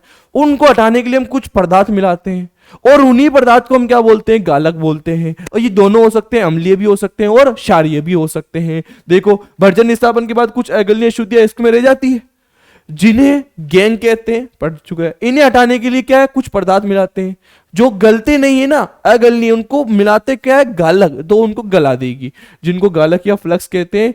ठीक है, जैसे अम्लीय गालक कौन है बेटा आपका, SnO2। अम्लीय गालक का एग्जाम्पल कौन है, SnO2। क्षारीय गालक का एग्जाम्पल कौन है, CaO, MgO। ये क्या है आपके क्षारीय गालक है। अगर एक एक एग्जांपल, दो दो एग्जांपल ऐसा पूछ ले तो आप इनके अंदर ये लिख देना कि भाई ये इस तरह के एग्जांपल है इसके। एक ये भी लिख सकते हो आप CaCO3, ये इस तरह के कुछ इसके एग्जांपल हो गए। बोलो अब ये करते क्या है, ये क्या करते हैं, जो भी हमारी अगलनीय अशुद्धि है उसके साथ में रिएक्ट कर लेते हैं, अभिक्रिया कर लेते हैं और क्या बना देते हैं, धातुमल। ये भी क्वेश्चन आ रखा है कि धातुमल किसे कहते हैं ये बताओ, तो आप धातुमल की पूरी डेफिनेशन ये लिखोगे। अगर गालक बोल दे तो आप गालक की पूरी डेफिनेशन लिखोगे, ऐसा। अब जैसे मान लो कि अगर FeO है, ये कुछ अशुद्धि रह गई जो अगलनीय थी, तो जो है SiO2, SiO2 भी लिख सकते हो यहाँ पे, SiO2 ऐसा। ये SiO2 उसके साथ अभिक्रिया कर लेगा और अभिक्रिया करके क्या बना देगा, SiO3। मान लो कि CuO की अशुद्धियां है और तो उसकी रिएक्शन किससे करवा देंगे हम, SiO2 से, तो ये क्या बन जाएगा, CuSiO3। और इन दोनों का नाम क्या है बच्चों, धातुमल। इन दोनों का नाम क्या है बेटा, धातुमल, ऐसा। बहुत आसान था, ये क्वेश्चन आ रखा है बेटा। ये भी धातुमल भी पूछ रखा है और गालक भी पूछ रखा है और अम्लीय और क्षारीय गालक के एग्जाम्पल भी पूछ रखा है। तो आपको ये चीज लिख के अंदर लिख कर आनी है। बहुत आसान आसान सी चीजें हैं ये, इनके अंदर कुछ ज्यादा कोई दिक्कत वाली बात नहीं है। यहाँ Cu हो या CaO कोई फर्क पड़ना है क्या, बताओ, फर्क पड़ना है, बस कॉपर का हो जाएगा और उसका हो जाएगा। बोलो यार, इनको हम क्या बोलते हैं बेटा, धातुमल बोलते हैं। आगे देखो अब जरा ध्यान से, चैप्टर को टाइम लगेगा, मुझे नहीं पता कितने मिनट की वीडियो क्या बन रही है, लेकिन चैप्टर को समय लगेगा। इसके बाद आपको इस चैप्टर को छेड़ने की कभी जरूरत नहीं पड़ेगी, ये मैं गारंटी करता हूं। आगे देखो, अब है धातु क्रम का उष्मागतिकी सिद्धांत, पायरोमेटलर्जी भी बोलते हैं इसको। अब क्या करने वाले हैं हम इस चैप्टर, इस टॉपिक के अंदर, कि हम धातु क्रम कर रहे हैं। अब धातु क्रम के अंदर हम क्या करेंगे, थर्मोडायनामिक्स, उष्मागतिकी को रिलेट करेंगे। अब उष्मागतिकी का नाम आते ही आपको एक समीकरण चमकती है, आपने बहुत बार पढ़ लिया इसको 11th में 12th में, डेल जी बराबर del H minus T del S. और इस समीकरण का नाम क्या है बेटा, इस समीकरण का नाम आपको पता होना चाहिए क्योंकि ये भी आ चुका है, ये भी आ चुका है। इस समीकरण का नाम है गिब्स हेल्महोल्ट्ज समीकरण। मैं लिख देता हूं, इस समीकरण को क्या बोलते हैं, गिब्स हेल्महोल्ट्ज। क्लास 11th में पढ़ाता हूं मैं ये, और 12th में भी बहुत बार हमारे काम में आई है ये, 5वें चैप्टर में, 3रे चैप्टर में, हर जगह 1 नंबर में क्वेश्चन आ सकता है। गिब्स हेल्महोल्ट्ज समीकरण किसे कहते हो, तो किसको बोलते हैं, डेल जी बराबर del H minus T del S. अब इसमें कौन कौन क्या है ध्यान से देखना। डेल जी क्या है बेटा, डेल जी को बोलते हैं गिब्स ऊर्जा। क्या बोलते हैं, गिब्स ऊर्जा। क्या होती है देखेंगे जरा। डेल जी नोट हुआ, डेल जी नोट हुआ तो माना गिब्स ऊर्जा बोल देंगे। डेल एच, डेल एच को बोलते हैं बेटा एंथैल्पी या फिर एंथैल्पी में परिवर्तन, एंथैल्पी। टी क्या है बेटा, तापमान, टेम्परेचर। डेल एस क्या है, डेल एस है बच्चों एंट्रोपी। डेल एस क्या है बेटा, एंट्रोपी है। ठीक है, अब देखो ये होती क्या है, गिब्स ऊर्जा का मतलब क्या है कि कोई भी सिस्टम में निकाय है, उसके पास कार्य करने के लिए तो बहुत सारी ऊर्जा है, लेकिन वो कार्य करने में कितनी ऊर्जा उपयोग में लेता है, उसी को हम क्या बोलते हैं, गिब्स ऊर्जा। जैसे मान लो कि मैं हूं, मेरे पास तो बहुत सारी एनर्जी है, लेकिन मैं आपको पढ़ाने के अंदर कितनी एनर्जी का उपयोग कर रहा हूं, वो उपयोगी ऊर्जा ही क्या कहलाती है, गिब्स ऊर्जा। किसी निकाय द्वारा कार्य करने के लिए उपयोगी ऊर्जा का मान गिब्स ऊर्जा कहलाती है। एंथैल्पी क्या होती है बेटा, कोई भी रिएक्शन हुई है जिसमें टेम्परेचर चेंज हुआ है, तो उसके अंदर एंथैल्पी ऊर्जा में कितना परिवर्तन आया है, ऊष्मा में कितना परिवर्तन है, उसको हम एंथैल्पी बोल देंगे। तापमान पता ही है आपको। एंट्रोपी का मतलब क्या है, एंट्रोपी होती है बेटा बिखराव का मापक। एंट्रोपी क्या है बेटा, बिखराव का मापक। एंट्रोपी क्या है बेटा, बिखराव का मापक है।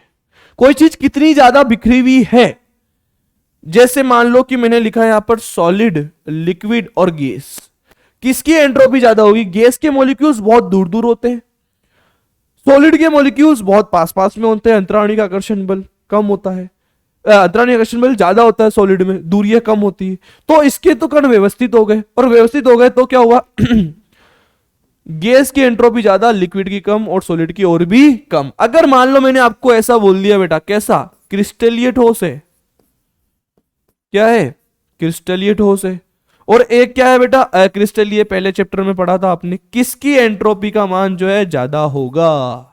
क्रिस्टलीय ठोसों के अंदर तो निश्चित ज्यामिति होती है, अक्रिस्टलीय ठोसों में अनिश्चित ज्यामिति होती है। अनिश्चित मतलब बिखरे हुए, बिखरी हुई है तो ज्यादा एंट्रोपी है, बस ऐसा। ऐसा भी क्वेश्चन दे देता हूं मैं एंट्रोपी के बारे में। अब जरा ध्यान से सुन लो कि हमने डेल जी के बारे में कुछ चीजें सीख रखी है। डेल जी के बारे में हमने ये सीख रखा है कि अगर डेल जी का मान नेगेटिव भी हो सकता है, पॉजिटिव भी हो सकता है, शून्य भी हो सकता है। मान लो 0 हुआ, या मान लो डेल जी का मान जो है नेगेटिव हुआ, यह जो मान लो डेल जी का मान पॉजिटिव हुआ, इन दोनों तीनों में से कुछ भी हो सकता है। अगर डेल जी का मान 0 हुआ तो वो प्रक्रम कहलाता है साम्य। क्या कहलाता है, साम्य, दोनों बराबर। नेगेटिव हुआ तो वो प्रक्रम कैसा होता है बेटा, स्वतः। वो प्रक्रम कैसा होता है बेटा, स्वतः, स्वतः प्रक्रम बन जाता है। अगर डेल जी का मान पॉजिटिव हुआ तो प्रक्रम कैसा हो जाता है, अस्वतः। एग्जांपल बता देता हूं मैं आपको इसके। रिश्तेदार का जलना स्वतः प्रक्रम है, अपने आप जलते जाएंगे, आप सक्सेस होते जाओ, लोग अपने आप आपसे जलने लग जाएंगे, तो स्वतः हुआ। आपने कुछ करा क्या उनके लिए, आप बस सक्सेस हुए, अपने आप जल रहे हैं, तो दैट इज योर स्पॉन्टेनियस स्वतः प्रक्रम। अस्वतः प्रक्रम क्या है, तुम्हारी पढ़ाई, तुमको कितना ही मतलब एक बार तुमने पढ़ना स्टार्ट कर दिया, अब जब तक तुम्हारे एग्जाम नहीं आएंगे, 2-3 पीछे तुम्हारे लगाएंगे नहीं, डांटेंगे नहीं, मारेंगे नहीं, तब तक तुम वापस पढ़ना स्टार्ट नहीं करोगे, बीच बीच में रुक जाओगे, तो वो अस्वतः प्रक्रम हो गया। जैसे माचिस से हम तीली को जला देते, अगरबत्ती को जला देते, तो अगरबत्ती को एक बार जला दो बस, अपने आप चलती रहेगी वो, फिर ये स्वतः प्रक्रम हो गया। कोई चीज जो हो रही है फिर रुक जाती है, फिर वापस स्टार्ट करना पड़ता है, तो वो कैसा हो जाता है, अस्वतः। वो इसके मान पे डिपेंड करता है। अब डेल जी का मान नेगेटिव कब आ सकता है, हमारे लिए काम की बात कौन सी, स्वतः, अपने आप काम होगा ना, मेटलर्जी धातु क्रम के अंदर अपने आप काम होना चाहिए, तो डेल जी का मान कैसा होना चाहिए, नेगेटिव। और ये डेल जी का मान नेगेटिव कब होगा, कि डेल एच का मान कम होगा और टी डेल एच का मान ज्यादा होगा। अगर ये कंडीशन लग गई तो डेल जी का मान कैसा हो जाएगा, 0 हो जाएगा। सही तो बात है। मान लो डेल एच का मान जो है 4 है और टी डेल एच का मान कितना आ रहा है, 5 आ रहा है, तो माइनस में वैल्यू आ जाएगी। माइनस में वैल्यू आ गई मतलब ये क्या हो जाएगा बेटा, नेगेटिव हो जाएगा। और नेगेटिव होने का मतलब क्या हो गया, हमारा प्रक्रम कैसा हो जाएगा, स्वतः। ग्राफ भी चेक कर लो आप इसके, कैसे ग्राफ बनेंगे। मान लो कि अगर यहां डेल जी बराबर 0 है, 0 तो ग्राफ कैसा है, सीधा है, तो ये प्रक्रम कौन सा हो गया, साम्य हो गया, ऐसा। अगर मान लो डेल जी का मान नेगेटिव जा रहा है, ऐसा, डेल जी का मान कैसे जा रहा है, नेगेटिव, तो वो प्रक्रम कैसा हो जाएगा, स्वतः। अगर डेल जी का मान ऊपर चल गया तो वो प्रक्रम कौन सा हो जाएगा बेटा, अस्वतः। यहां डेल जी का मान कैसा हो जाएगा, पॉजिटिव हो जाएगा। बस ये मैंने आपको इनके ग्राफ बता दी कुछ कुछ। तो इस पूरी चीज को हम क्या बोलते हैं बेटा, धातु क्रम का ऊष्मागतिकी सिद्धांत। धातु क्रम का क्या है, ये ऊष्मागतिकी सिद्धांत है। अब इस ऊष्मागतिकी सिद्धांत के अंदर हम कुछ चीजें और देखते हैं जो कि बहुत इंपॉर्टेंट है, and that is your Ellingham आरेख। अब ये आरेख, पहले मेरी बात सुनो, इस एलिंगम आरेख को पढ़ाने के लिए मुझे कम से कम आधा घंटा चाहिए, जहां मैं इसको पूरा डिटेल में समझाऊं। लेकिन आप बोर्ड के हिसाब से ये आपको इतना सारा एलिंगम आरेख याद नहीं करना है, कुछ कुछ चीजें जो बताऊं मैं वो याद कर लेना। मैं अभी इस टॉपिक को ऊपर ऊपर से बताऊंगा, क्योंकि इतना ज्यादा समय नहीं है, वरना वीडियो बहुत लंबा हो जाएगा। ठीक है, अब एलिंगम आरेख क्या होता है, ऐसा क्वेश्चन आया है बोर्ड के अंदर कि एलिंगम आरेख किसे कहते हैं, तो हम बोलेंगे डेल जी नॉट व डेल जी नॉट व टी तापमान के मध्य के ग्राफ को एलिंगम आरेख कहते हैं। साइंटिस्ट था बेटा, उसने इसका आरेख बना के दिया, क्या बोलते हैं, एलिंगम आरेख कहते हैं। एलिंगम आरेख कहते हैं। और एलिंगम आरेख काम क्या करता है, एलिंगम आरेख काम करता है कि अपचयन के लिए, पूरा लिख देता हूं ना मैं, निष्कर्षण में, धातु के निष्कर्षण में, धातु के निष्कर्षण में अपचयन में, धातु का निष्कर्षण कर रहे हैं, उसमें हम क्या कर रहे हैं बेटा, अपचयन कर रहे हैं। अपचयन में अपचायक का चयन करता है, अपचायक का चयन करता है, ऐसा। एलिंगम आरेख क्या है, डेल जी नॉट व टी के बीच का ग्राफ है। ये ग्राफ दे रखा है इधर, इधर अपन ने लिख रखा है डेल जी नॉट, और इधर हमने लिख रखा है बेटा तापमान। इन दोनों के बीच का ग्राफ है, और इन दोनों के बीच के ग्राफ को हम क्या बोलते हैं, एलिंगम आरेख। क्या जरूरत पड़ी इसमें, ये बताने के लिए कि धातु के निष्कर्षण में जब हम अपचयन करते हैं, अभी अपचयन करा था वर्जन निस्तापन के बाद में, तो उसमें अपन ने किसका उपयोग करा था, कार्बन का, और किसका उपयोग करा था, सीओ का। तो ये अपचायक की पहचान करते हैं, ताकि वो उसका क्या करके, धातु का क्या कर सके, अपचयन कर सके। ठीक है, तो अपचायक का कार्य करता है, अपचायक का चयन करता है, इसी को हम क्या बोलते हैं बेटा, एलिंगम आरेख कहते हैं। इस ग्राफ को आपको बिल्कुल याद नहीं करना है, ये ग्राफ बड़ा कॉम्प्लिकेटेड सा है, लेकिन आपको इसको याद नहीं करना है। मैं आपको बता देता हूं फिर भी क्या है। देखो यहां कुछ ग्राफ, यहां टेम्परेचर दे रखा है 0 डिग्री सेल्सियस, 400, 800, 1200, 1600, 2000। इधर डेल जी नॉट के मान दे रखे हैं, यहाँ 0 है, -100 है, 300, 400, -1200, ऐसा। जितना ज्यादा कम होता जाएगा हमारे लिए अच्छा है, प्रक्रम स्वतः होगा, डेल जी नॉट नेगेटिव होना चाहिए। अब मान लो मैंने यहां लिखा हुआ है मैग्नीशियम, इस मैग्नीशियम का ग्राफ ऐसा जा रहा है, उसके बाद में एल्यूमिनियम, जिंक, सीओ, एफई, ऐसा। जो जितना नीचे आ रहा है वो एक अच्छा अपचायक का तरह कार्य करेगा, इतनी सी बात याद रखनी है। जो जितना नीचे आ रहा है, जैसे एल्यूमिनियम के नीचे कौन आ रहा है, मैग्नीशियम, तो मैग्नीशियम उसके लिए एक अच्छा अपचायक का कार्य कर सकता है, क्योंकि उसका मान डेल जी नेगेटिव है, डेल जी में का मान नेगेटिव है, मतलब वो स्वतः प्रक्रम हो जाएगा, ऐसा। सीयू के लिए आप इनमें से किसी का भी उपयोग कर सकते हो, ये अपचायक का कार्य करेंगे, ये चीज है एलिंगम आरेख की। ठीक है बेटा, आगे आओ। इसके बारे में आपको अगर एलिंगम आरेख के बारे में डिटेल में पढ़ना है तो कमेंट सेक्शन में जरूर लिख देना, मैं इसकी प्रॉपर वीडियो बना दूंगा, क्योंकि अभी इसके लिए बहुत समय लग जाएगा। अब देखो, अब क्या करने वाले हम, लोहे का इसके अयस्क ऑक्साइड से निष्कर्षण। अब लोहा है, अब मैं एक एक निष्कर्षण करके दिखा रहा हूं अभी आपको। तीसरा नंबर का प्रोसेस ही चल रहा है हमारा, जो चैप्टर में चल रहा था धातु के निष्कर्षण में। अब लोहे का निष्कर्षण कर रहे हैं। लोहे का निष्कर्षण किस में करते हैं बेटा, वात्या भट्टी में। इसका नाम क्या है, ये वात्या भट्टी है। ये क्या बेटा, वात्या भट्टी है। इस वात्या भट्टी का निष्कर्षण करना है, थोड़ा ढंग से लिख दिया जाए। ऐसा क्वेश्चन आ सकता है कि वात्या भट्टी का डायग्राम बना के दिखाओ, वात्या भट्टी का डायग्राम बनाओ। वात्या भट्टी है, ये भट्टी कैसी है, एक बेलनाकार भट्टी है, और इसकी हाइट जो है वो लगभग 30 मीटर की है, चौड़ाई जो है 6 से 8 मीटर की चौड़ाई, ये बहुत बड़ी भट्टी होती है ये। ठीक है, अब इसके अंदर करना क्या है, इस भट्टी में हम घान मिलाएंगे। क्या मिलाएंगे, घान। अब ये घान क्या है, इसमें कुछ चूना, कोक और जो भी हमारा अयस्क है महीन चूर्ण जो सांद्रित हो चुका है वो मिलाएंगे इसके अंदर, जो वर्जन निस्तापन द्वारा भी प्रोसेस हो चुका है वो मिलाएंगे इसके अंदर। अब जैसे ये मिलाएंगे ना, अब देखो यहां से इसमें गर्म हवा भेज रहे हैं, यहां से किसकी क्या कर रहे हैं हम, गर्म हवा को भेज रहे हैं, और यहां से कुछ गैसें बाहर निकल जाएगी। यहां इसका टेम्परेचर बहुत ज्यादा है, यहां टेम्परेचर कम है, कम है, कम है, कम है, और ऊपर से जैसे ही जो भी चीजें गिरेगी उसका टेम्परेचर ज्यादा होने की वजह से वो जलेगी, गलेगी, उसमें रिएक्शंस होगी, और वो रिएक्शन से यहाँ से कुछ गैसें हैं वो तो बाहर निकल जाएगी गर्म हवा के साथ में, क्योंकि हम गर्म हवा का फ्लो कर रहे हैं नीचे। और हम क्या कर रहे हैं, यहाँ पर हमको प्राप्त हो जाएगा धातुमल। धातुमल क्या अभी पहले बता दिया हमने, वो अलग निकल जाएगा, और जो भी लोहा है वो अलग निकल जाएगा। लोहे में भी दो निकलेंगे, ढलवा लोहा और पिटवा लोहा। अब ध्यान से देखना, इस भट्टी में हमने क्या करा, यहाँ टेम्परेचर ज्यादा, ऊपर टेम्परेचर कम है, यहाँ कुछ अभिक्रिया होनी है, यहाँ कुछ अभिक्रिया होनी है, और यहाँ कुछ अभिक्रिया होनी है, ऐसा ध्यान से देखो। ये इसकी रिएक्शन में आपके लिए डांस लेके आया हूं, क्योंकि इसमें लिखने में बहुत समय बर्बाद हो जाता है। घान है, घान डाल रहे हैं हम। घान क्या होती है, निस्तापित व भर्जित अयस्क। जो भी हमने निस्तापन या भर्जन के बाद में जो हमारा अयस्क बचा वो 8 भाग। कोक, कार्बन ही मान लो, आपने कार्बन लिया है। चूने का पत्थर, चूना मतलब अपन ने कैल्शियम कार्बोनेट ले सकते हैं। वात्य भट्टी में मिलाया हमने, 3 चीजें मिलाई है। घान, घान किसे कहते हैं, चार्ज, 3 चीजें मिलाई है। जो भी हमारा अयस्क था वो कॉक और चूना, ये 3 लोग मिलाए। अब पहला है बेटा अपचयन क्षेत्र। अपचयन क्षेत्र मतलब ऊपर वाला काम है, क्योंकि वहां टेम्परेचर क्या है, कम है। नीचे जैसे जा रहा है टेम्परेचर क्या होता जा रहा है, भट्टी में बढ़ता जा रहा है, क्योंकि नीचे से गर्म हो रही है भट्टी। तो यहाँ टेम्परेचर कितना, इतना है। इसमें मान लो कि मैंने Fe2O3 लिया, इसकी रिएक्शन किससे होगी, CO से। भाई अपचयन करवा रहे मतलब इसका अपचयन होगा, यहाँ से ऑक्सीजन निकल जाएंगे इसकी तरफ, यहाँ Fe3O4 हो गया, CO2 बाहर निकल जाएगी। CO2 कहाँ से बाहर निकल जाएगी, वहां गैसों से बाहर निकल जाएगी। इन तीनों का अपचयन करवाया, FeO प्राप्त हो रहा है आपको, ऐसा।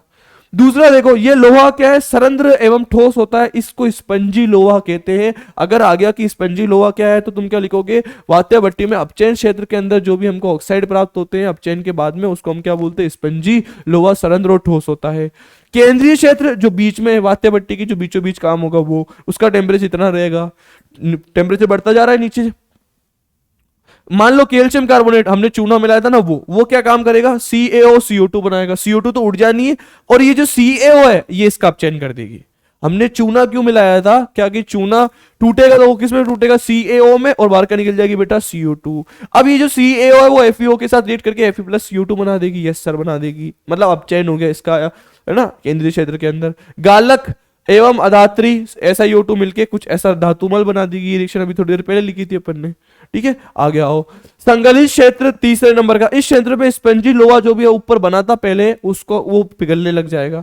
उसमें CO2 है, कार्बन जो हमने कॉक मिलाया था वो 2CO बन जाएगा, मतलब उसका भी अपचयन हो गया, ऑक्सीकरण हो गया। दहन क्षेत्र, अब ये लास्ट वात्य भट्टी की नीचे वाली भट्टी है, उसके अंदर बहुत गर्म होती रहता है, ये बहुत ज्यादा टेम्परेचर, इतना टेम्परेचर है। वहां क्या होगा कि जो कार्बन है उसका ऑक्सीजन के साथ में रिएक्ट करके CO2 बनेगी, वहां से जो ऊपर जगह वहां से निकलती रहेगी ये FeO प्लस कार्बन। अब जो मेन हमारा लोहा है, उस लोहे की रिएक्शन किससे होगी, कार्बन से। कार्बन से रिएक्शन होते ही उसका क्या हो जाएगा, ऑक्सीडेशन, और हमको क्या प्राप्त हो जाएगा, लोहा, ठीक है। और धातुमल क्या होता है, हल्का होता है, तो उसको गलित धातु के ऊपर तैरता है, जिसे समय समय पर क्या करते हैं, अलग कर लेते हैं। और जो लोहा मिलता है वो भी 2 मिलते हैं, ढलवा लोहा और पिटवा लोहा। ये कुछ ऐसा डायग्राम था बेटा। आगे देखो, अब है धातु क्रम का उष्मागतिक रासायनिक सिद्धांत, इसको हम इलेक्ट्रोमेटलर्जी भी बोलते हैं इंग्लिश में। इलेक्ट्रो मतलब इलेक्ट्रोकेमिस्ट्री, और मेटलर्जी मतलब धातु क्रम, इनको रिलेट करेंगे। अभी थोड़ी देर पहले हमने धातु क्रम और उष्मागतिकी के सिद्धांत को कनेक्ट करा था, अब हम इलेक्ट्रोमेटलर्जी मतलब विद्युत रसायन को सिद्धांत करेंगे। देखो मेरे पास में क्या है, डेल जी, डेल जी बराबर माइनस का NF(E0) सेल, ऐसा। ये इक्वेशन आपने पढ़ी की है तीसरे चैप्टर में, ये इक्वेशन आपने तीसरे चैप्टर में पढ़ रखी है। ध्यान से देखो क्या है, नर्व समीकरण निकालने के लिए पढ़ी थी आपने ये। फिर से मैं लिख देता हूं यहां पर डेल जी, इसको भी नोट कर देते हैं। डेल जी नोट क्या है, डेल जी नोट है बेटा मानक गिब्स ऊर्जा, मानक गिब्स ऊर्जा। It can be positive, it can be negative, ये हमने अभी थोड़ी देर पहले ही देखा था। एन क्या है बेटा, इलेक्ट्रॉनों का स्थानांतरण, स्थानांतरण, जितने भी इलेक्ट्रॉनों का ट्रांसफर हुआ है ना वो। एफ क्या है बेटा, फेराडे, क्या है ये, फेराडे। और याद रहे आपको कि एक फेराडे कितना होता है, 96,500 कूलाम। ये किसी को याद नहीं हो तो मैं ऐसे याद रखना, मेरी आने वाली सैलरी 96,500 कूलाम। ये मैं बच्चों को ऐसे याद रखवा देता हूँ, जो कि ऐसा है नहीं, कुछ गरीब आदमी हूँ, है ना। गरीब आदमी हो बेटा, क्या बोलते हैं उसको, घर पे खाना नहीं होता है तो फिर कभी कभी बाहर जाके 5 स्टार में खाना खाना पड़ता है, इतनी गरीबी है यार। और भी गरीबी है, वहां पैसे भी देने के लिए नहीं होते, कैश नहीं होता है, तो फिर एटीएम, वो क्या बोलते हैं उसको, कार्ड स्वाइप करना पड़ता है, बहुत गरीबी है, काजू बादाम खा के काम चलाना पड़ता है। ठीक है, मजाक। ठीक है, अब देखो इधर, एफ हो गया ई नोट सेल। देखना ई नोट सेल क्या है, मानक इलेक्ट्रोड विभव, मानक इलेक्ट्रोड विभव अपचयन वाला। ठीक है, ये इन सब को रिलेट करेंगे तो हम क्या बोलेंगे, विद्युत रासायनिक सिद्धांत। जैसे मान लो कि मैंने रिएक्शन लिखी, Zn की अभिक्रिया FeSO4 से करवाई मैंने, तो क्या बन जाएगा बताओ, ZnSO4 प्लस, ये ऐसे लिख रहा हूं मैं, ZnSO4 प्लस Fe। तो कितने इलेक्ट्रॉनों का ट्रांसफर हो रहा है, Zn यहाँ पे 0 में था, अब किस में आ गया, +2 में, मतलब 2 इलेक्ट्रॉनों का ट्रांसफर हो, तो n का मान कितना हो जाएगा, 2, फेराडे का मान 1 हो जाएगा। डेल जी निकाल सकते हैं, इसका इनोट सेल का मान हमको पता होगा। तो ऐसा ये जो प्रक्रम है वो कहलाता है धातु क्रम का विद्युत रासायनिक सिद्धांत। अब देखो एल्यूमिनियम का विद्युत अपघटन करेंगे हम, होल हेराल्ड प्रक्रम नाम है इसका, बहुत इंपॉर्टेंट है। होल हेराल्ड प्रक्रम में ये इलेक्ट्रोमेटलर्जी पर ही डिपेंड है, मतलब हम इसमें इसका विद्युत अपघटन करने वाले हैं। ठीक है, और दूसरी बात कि इलेक्ट्रोमेटलर्जी से जो हम ये पढ़ते हैं ना, विद्युत रासायनिक क्रम जो है इसका, ये पूरा जो प्रक्रम है सारा का सारा विद्युत अपघटन पे, तीसरे नंबर वाले चैप्टर पे डिपेंड कर रहा है। देखो क्या करना हमको, एक ये पात्र ले रखा है, इस पात्र के अंदर यहां ये जो छड़े दिख रही है ना, ऐसे जो मैंने छड़े लगा रखी है, ये ग्रेफाइट की छड़े हैं। ये किसकी छड़े हैं बेटा, ग्रेफाइट की। और ये ग्रेफाइट की छड़े कॉपर लैंप से लगी हुई है, इसको हमने बोल दिया ये एनोड है। ये क्या है बेटा, एनोड है। और अंदर कार्बन का स्तर लगा रखा है, ये जो लगा रखा है ना, यहाँ पे दिख रहा हो तो तुमको, ये क्या है बेटा, कार्बन का स्तर है। और कार्बन के स्तर को हमने क्या बोल दिया, ये क्या है, कैथोड है। ठीक है, इस तरीके से। और नीचे एक टोटी लगा रखी है, नीचे यहां क्या कर रखी है, टोटी लगा रखी है। अब होगा क्या, एल्यूमिना तो मिला दिया हमने, क्या मिला है इसमें, Al2O3 एल्यूमिना। अब इसके अंदर हमने एक चीज और मिलाई है, क्रायोलाइट, Na3Al F6। क्रायोलाइट क्यों मिला है, इसका नाम तो क्रायोलाइट है ना भाई, नहीं पता क्या, चैप्टर को याद करना पड़ेगा आपको। ये क्रायोलाइट क्या है, क्रायोलाइट, ये क्रायोलाइट क्या करता है कि इसकी चालकता को तो बढ़ा देता है, चालकता को तो क्या करता है, बढ़ा देता है। और इसका जो गलनांक है, किसका, एल्यूमिनियम का उस गलनांक को क्या करता है बेटा, कम कर देता है। ऐसे होगा क्या, चालकता बढ़ाएगा तो और अच्छी करंट फ्लो होगा और जल्दी से वो रिएक्ट करने लग जाएगा। गलनांक कम कर देगा मतलब एल्यूमिनियम जल्दी पिघल जाएगा। कौन कर देता है, ये क्रायोलाइट। ऐसा क्वेश्चन आ सकता है कि होल हेराल्ड प्रकरण में क्रायोलाइट की क्या भूमिका है, क्रायोलाइट क्या काम करता है, तो क्रायोलाइट कुछ ऐसा काम करता है। ओके सर, इतनी बात हमको समझ आ गई। अब जरा ध्यान से देखो इसके आगे। अब हम होगा कि इसके अंदर जो एल्यूमिनियम मिलाया है ना, दो रिएक्शनें होगी, कैथोड पर और एनोड पर। एल्यूमिनियम किस में टूटेगा, मुझे एक बात बताओ, एल्यूमिनियम है Al2O3, ये किस में टूटेगा, कितने एल्यूमिनियम है, 2 एल्यूमिनियम है सर। एक एल्यूमिनियम पे कितना चार्ज आता है, +3। कितने ऑक्सीजन है बेटा, 3। एक ऑक्सीजन पे कितना आता है, -2 आता है। तो टोटल कितना चार्ज हो गया बताओ, +6, और इसका कितना हो गया, -6। ऐसा ही तो होगा। अब मुझे एक बात बताओ, कैथोड पर क्या होगा, कैथोड पर क्या होगा, ध्यान से देखना। जो एल्यूमिनियम है ये क्या है, धनायन है, और ये धनायन है तो वही कहां जाएगा, कैथोड पर। Cation C4 cation, C4 cathode. Cation वाला पार्ट कहां जाएगा, कैथोड पर। कैथोड किसका बना हुआ है अभी हमारा, यहां पर जो कार्बन का स्तर लगाया हुआ उसका, तो एल्यूमिनियम वहां चल जाएगा। और इस पे +3 है तो ये कितने इलेक्ट्रॉनों को ग्रहण करने की कोशिश करेगा, 3 इलेक्ट्रॉनों को ग्रहण करने की कोशिश करेगा। तो ये किस में कन्वर्ट हो जाएगा बेटा, एल्यूमिनियम में। और एनोड पर क्या होगा बताओ मुझे,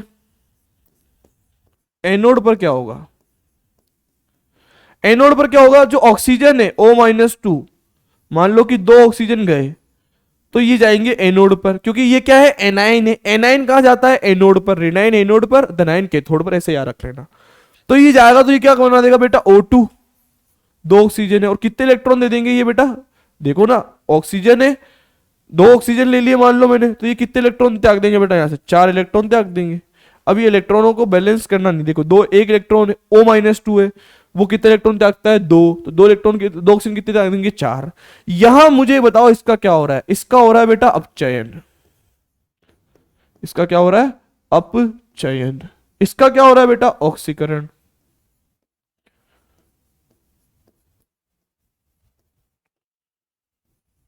इसका क्या हो रहा है बेटा? ऑक्सीकरण हो रहा है।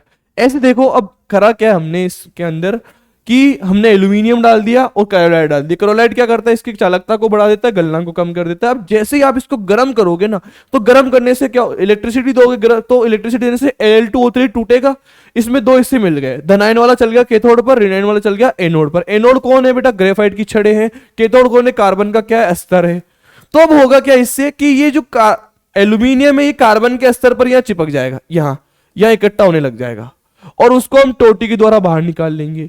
और ऑक्सीजन है वो कहां जा रहा है? एनोड पर। तो हुआ क्या? एनोड पर जाके इसने अपने इलेक्ट्रॉन दिए, और इलेक्ट्रॉन दिए तो वो इलेक्ट्रॉन एनोड से कहां जा रहे हैं? कैथोड पर। और कैथोड पर इलेक्ट्रॉन ग्रहण कर रहे हैं तो उसका क्या हो रहा है? अपचयन। और ये इलेक्ट्रॉन त्याग रहे हैं तो उसका क्या हो रहा है? ऑक्सीकरण। ऐसा हमने डेनियल सेल के अंदर भी पढ़ा था, याद होनी चाहिए आपको ये सारी चीजें। ऐसा हम एल्यूमिनियम का विद्युत अपघटन करते हैं, इसको बोलते हैं होल हेराल्ट प्रक्रम, और इसका भी विद्युत अपघटन हो सकता है, याद रखना ये चीज। आगे देखो, ऑक्सीकरण अपचयन विधि से तत्व का निष्कर्षण, ये भी सेम वही है। देखो जरा ध्यान से क्या करना है। एक पात्र लिया मैंने, इस पात्र में दो रोड लगा दी मैंने, इलेक्ट्रोड लगा दिए, उसको जोड़ दिया मैंने बैटरी से। इसको बोल दिया कि ये है बेटा एनोड, और ये क्या है बेटा? कैथोड। ठीक है। और इसके अंदर हमने मिला दिया ब्राइन। क्या मिला दिया? ब्राइन। ब्राइन क्या होता है? समुद्री जल।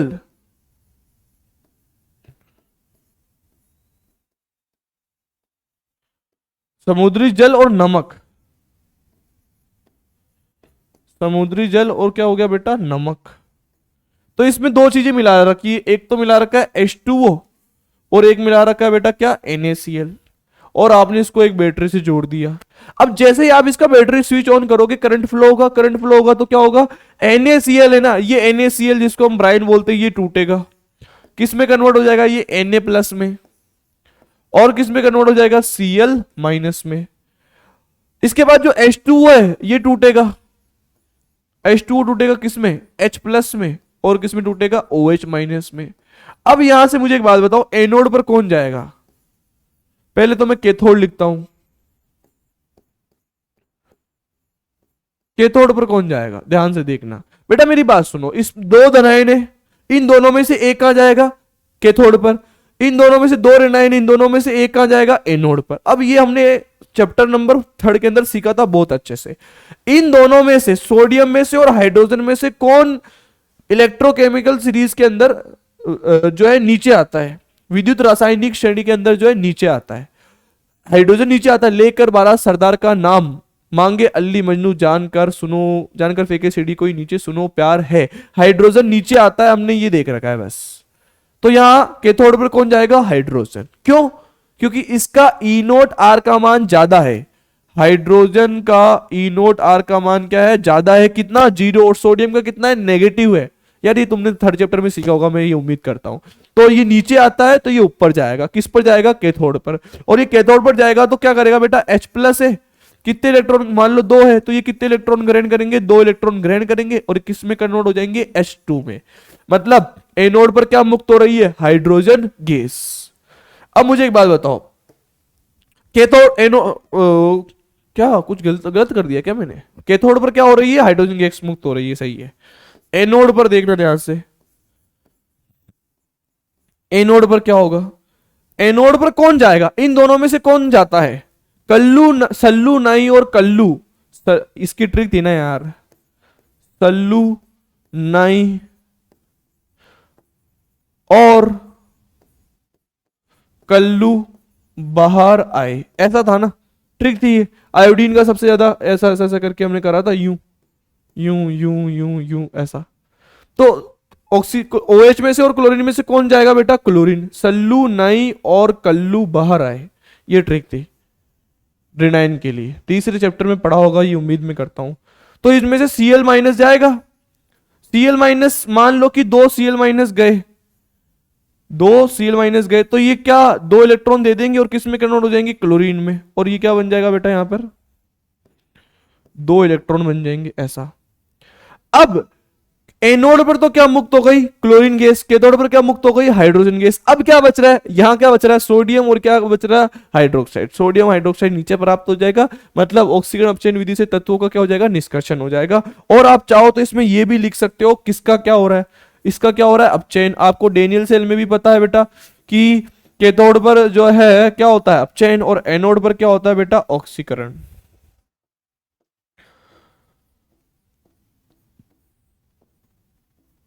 ऐसा कैथोड पर क्या हो रहा है, अपचयन, एनोड पर क्या हो रहा है, ऑक्सीकरण। ये हमने डेनियल सेल में भी पढ़ा था। इस तरीके से हम इसका डिस्कशन कर सकते हैं।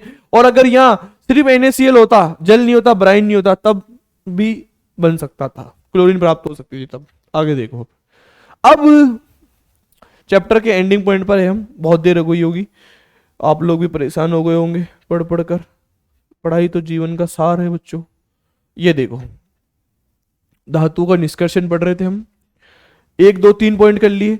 अब लास्ट चौथा पॉइंट क्या है, धातुओं का शोधन। अब जो हमको लास्ट में धातु प्राप्त हो रही है वो 95% शुद्ध है। 95% क्या है बेटा, वो शुद्ध है। और अब थोड़ा सा उसमें कुछ जो है अशुद्धि है। अब वो अशुद्धि किसकी हो सकती है, कार्बन की हो सकती है, फास्फोरस की हो सकती है, आर्सेनिक की हो सकती है, एंटीमनी की हो सकती है। ऐसी कुछ अशुद्धियां है, उन अशुद्धियों को हटाना है और धातु को चमकाना, प्योरीफाई करना है। सबसे पहले है आसवन विधि। ये इसमें भी 5 विधि है, इन 5 विधियों को फॉलो करना है। देखो पहली विधि क्या है, आसवन। आसवन के अंदर क्या करते हैं बेटा, वे धातुएं, वे धातुएं,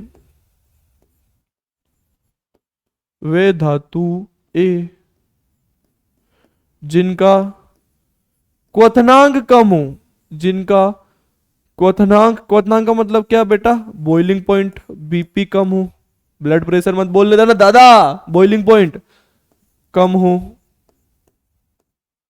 उनको गर्म करते हैं, उनको गर्म करते हैं, गर्म करके वाष्प में परिवर्तित करते हैं, वाष्प में परिवर्तित करते हैं,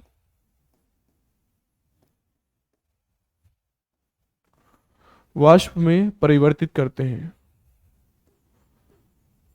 ऐसा, जिनका बॉइलिंग पॉइंट कम होता है। किसका, जिंक, कैडमियम, मरकरी।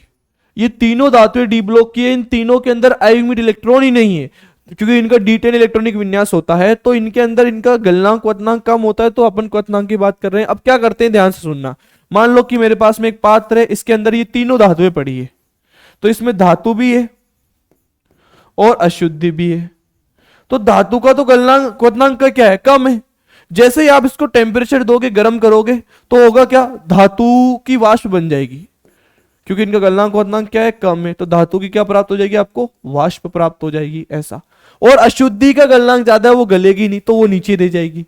अब ये जो धातु की वाष्प है, हम इसको वापस इसका संघनन कर देंगे, और संघनन कर देंगे तो हमको क्या प्राप्त हो जाएगी, शुद्ध धातु प्राप्त हो जाएगी ऐसा। बस अल्टीमेटली आसवन के अंदर क्या करते हैं बेटा, क्या करते हैं, ये धातु धातु में ऐसे लिखता हूं, समझ जाना बच्चों ना। क्या है इसके अंदर आसवन में, जिनका बॉइलिंग पॉइंट कम है ना, उनको गर्म करते हैं। उनको गर्म करने से अशुद्धि तो नीचे रह जाएगी, और जो धातु है उसकी क्या बन जाएगी, वाष्प, वेपर बन जाएगी। और उस वेपर को हम ठंडा करेंगे, संग्रहण करेंगे, तो वापस हमको क्या प्राप्त हो जाएगी, शुद्ध धातु। और अशुद्धि कहां रह जाएगी, अंदर ही रह जाएगी। ये आसवन वाला काम है। आगे देखो, द्रवीकरण, इसमें भी वही, वे धातुएं जिनका, वे धातुएं जिनका मेल्टिंग पॉइंट कम हो, मेल्टिंग पॉइंट मतलब गलनांक कम हो, उनको गर्म करते हैं, उनको गर्म करते हैं,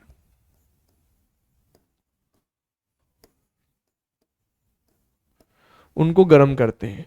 और किनका गलनांक कम है, वही जिंक, कैडमियम, मरकरी। इनके अलावा और कोई धातु का निष्कर्षण करना होगा तो हमारे पास और नीचे वाले पॉइंट है, उनको कर लेंगे हम। देखो क्या करना है, एक भट्टी ली, उस भट्टी के नीचे मैंने सीढ़ी लगा दी, और यहां लग दिया मैंने पात्र। ऐसा। ये क्या लगा दी मैंने, CD लगा दी। और यहां दे रहा हूं बेटा मैं तापमान, और यहां अपनी जो भी धातु और अशुद्धि दोनों पड़ी है। यहां कौन कौन है, एक तो धातु है और एक कौन है, अशुद्धि है। ऐसा। अब जैसे ही आप इसको गर्म करोगे तो होगा क्या, धातु का गलनांक तो क्या है, कम है, और अशुद्धि का गलनांक क्या है, ज्यादा है। तो होगा क्या, धातु गलेगी, धातु गलकर नीचे आ जाएगी, क्योंकि उसका गलनांक क्या है बेटा, कम है। ऐसा। और जो अशुद्धि है वो यहीं रह जाएगी, इस तरीके से धीरे धीरे गलती जाएगी।